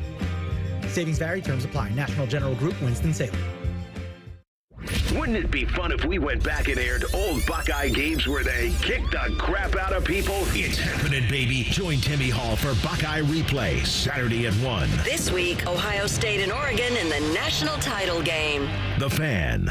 Hey there, friends. Bo Bishop here from my friends at High Bank Distillery Co., located right here in Columbus. Introducing their newest product, 614 Vodka, Ohio's house vodka. Perfect to make a drink at home or try when you're out at your favorite local restaurant. Learn more at 614vodka.com.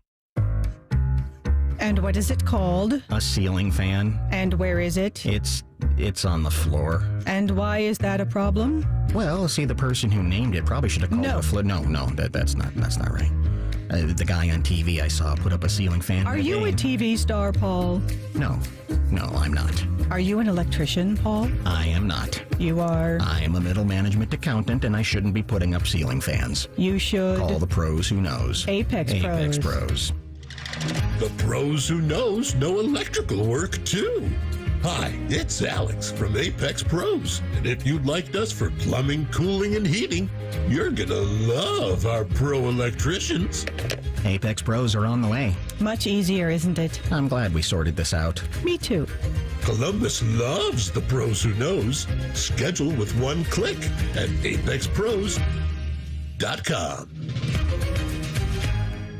Pop quiz. What's the best way to go back to school? With Giant Eagle and Market District, of course. From lunchbox favorites to fun after-school snacks. Shop deals for school days and save on thousands of items throughout the store. Visit your local Giant Eagle or Market District today. Look what we have here. It's the refreshing deliciousness of a Pepsi mini can. It's the perfect complement to any meal. The dash of indulgence your day was dreaming of. The sip that'll have you singing Pepsi. Nope, not again, Steve. Let's take a cue from the Pepsi mini can and pack all that awesomeness you're feeling into a much smaller treat for everyone. Deal? So, big awesomeness, smaller size. I think I've got just the thing. Pepsi mini can. Mini can, big taste. The Fan Guest Hotline is sponsored by Federal Elite Heating and Cooling and Bryant, doing whatever it takes to keep you and your home comfortable. The Fan. Connect with the show on X at 971BFS. Jump in our YouTube chat or just send a raven. You're listening to Bishop and Friends. Hey, Reese, what do we have on the poll today? Daily Fan Poll asks, do you like the Patrik Laine trade? 72% say yes, 27% say no. Yeah, and if you missed Porty on that, he was with us at 9:20, kind of breaking down how it happened, how we got there, some interesting details in terms of some of the conversations that were taking place at the acquisition of Laine, and then even after the immediate acquisition, like, hey, this is not working out. I don't know how. If you do that question, you say, do you like the trade of Patrik Laine, and the answer is 73%. You're basically saying, I like losing on my investment. And something that's okay. Like, you have to learn to cut bait, but this is a loss investment. You gave away a great, and I'm with it. Like, this is where you have to be. This is what happens when you wait too long to trade people, is they don't have much value, and you have to give up a second-round pick in this case in order for someone to take the full salary. So if you're basically saying, like, yeah, we got to just dump it, that's what happened here. Because not more than that. A better outcome for the Jackets in this trade doesn't exist anymore. No, it's over. They missed it. So, like, the window was missed. You're right. There was probably a chance 3 years ago when this could have been the case, but not now. It's a disappointing ROI, but like right at this moment, I am happy with the trade. They got the contract off the books, and they got something for him. Yeah. One of you brought up a good point, though, in terms of the contract off the books. Like, it's not our money we're saving. It's theirs. Like, is that going to be reinvested back into the team? Like, that's part of it. Let's hit three things on a Tuesday. 1, 2, 1, 2, 3 things. Sponsored by Custom Air. Custom Air. Custom Solutions. Custom Comfort. All right. Number one for me. So I'm to the point now where NBC's in 7th grade. Beamsy's going into 5th. Bootsy's going into 3rd. And I've been involved in either the youth basketball the whole time since they've all been in it, and football the whole time since they've been in it. So I run across kids that I've coached through the years, and we had orientation yesterday. And so I ran into one of my all-time favorites yesterday, this kid Nolan. Kid's unbelievable. So I had the chance to coach him in baseball, but never football. But I'll never forget this. It reminded me of this story, the funniest damn thing. So we were playing football against him. This was Beamsy's team against his team probably 2 or 3 years ago. And the coach for Nolan's team was like, guys, this is our cadence. Down, set, hut. Nothing more, nothing less. They break huddle. Nolan gets under center, and he goes, Purple Dolphin! Purple Dolphin! Set hut. Fantastic. Fantastic. It was so good to see him. And one of the byproducts of coaching youth sports is you get a purple dolphin even when told not to out of the cadence. First one for me, I was rereading this. World War Z, man, it's just such a better book than a movie. I read it all the way back when I was in like 8th grade, and then the movie came out in like 2013, but it's fake, just so everybody knows. The fake oral history of the zombie war, but it's just a bunch of different interesting stories from around the world, different people, how they reacted to it, how they did this, how they did that. Some are civilians, some are military, some are kind of in between it as it develops. The problem with the movie is it took a number of those interesting stories, adapted them, and then they all happened to Brad Pitt. Brad Pitt is the only person that anything is interesting is happening to as the entire world is being overrun by zombies. That's why the book is a lot better. I just saw this come up on my timeline.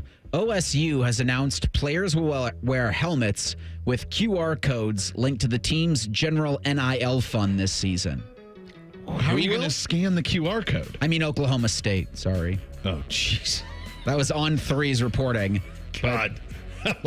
Come again? This is Reese? the Cowboys will have, and I'm seeing the picture, a QR code on the back of a Cowboy helmet. Who's going to scan the QR code and when? Yeah. Yeah, on TV. It gets us talking about it, and they don't have T. Boone Pickens anymore. No. There's no benefactor there. Number 2 for me, I mentioned orientation. So this year, 3rd and 5th grade are together. So Bootsy and Beamsy are together. They're in different. First time that we've had 2 kids in one school in a very long time. And so they're both in the same school. One's on one end on the first floor, the other on the second floor, clear at the other end.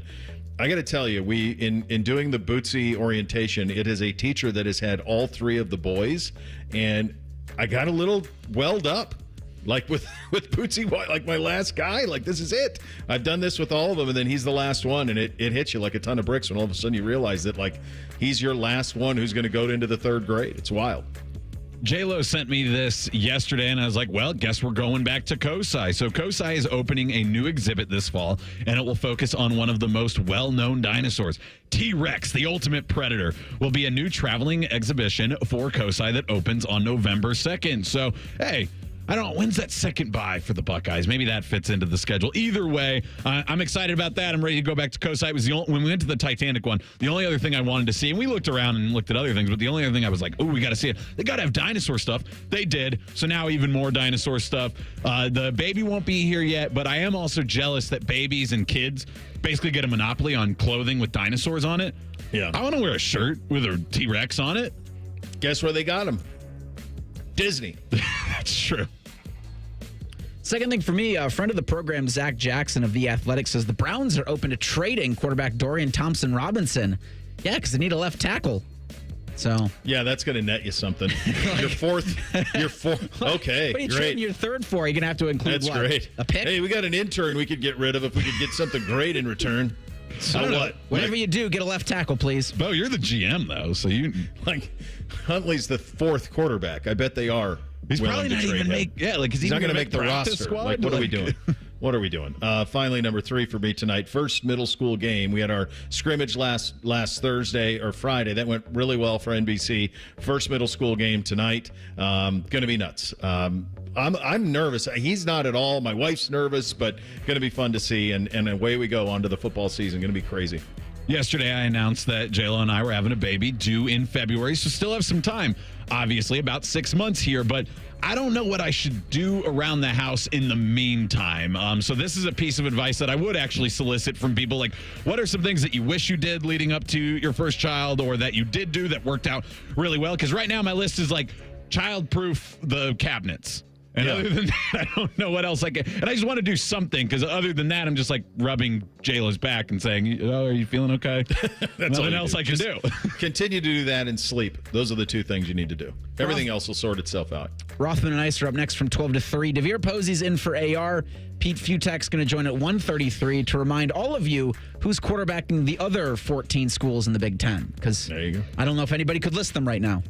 Not many of them. You couldn't list many of them, kids.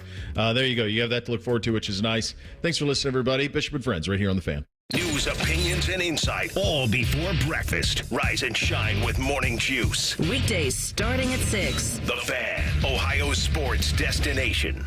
This is a Fan Action Update. 8 of the last 9 years, the national championship team in college football had single-digit odds in the preseason to win it all. 2017, Alabama was the last team in college football to be the preseason betting favorite and then go on to win it all. Currently, 4 teams have single-digit odds to win the national championship this year, including Georgia, Ohio State, Oregon, and Texas. For your Action Update, I'm Scotty Vegas.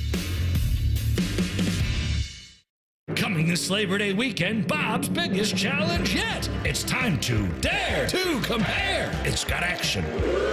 It's got suspense.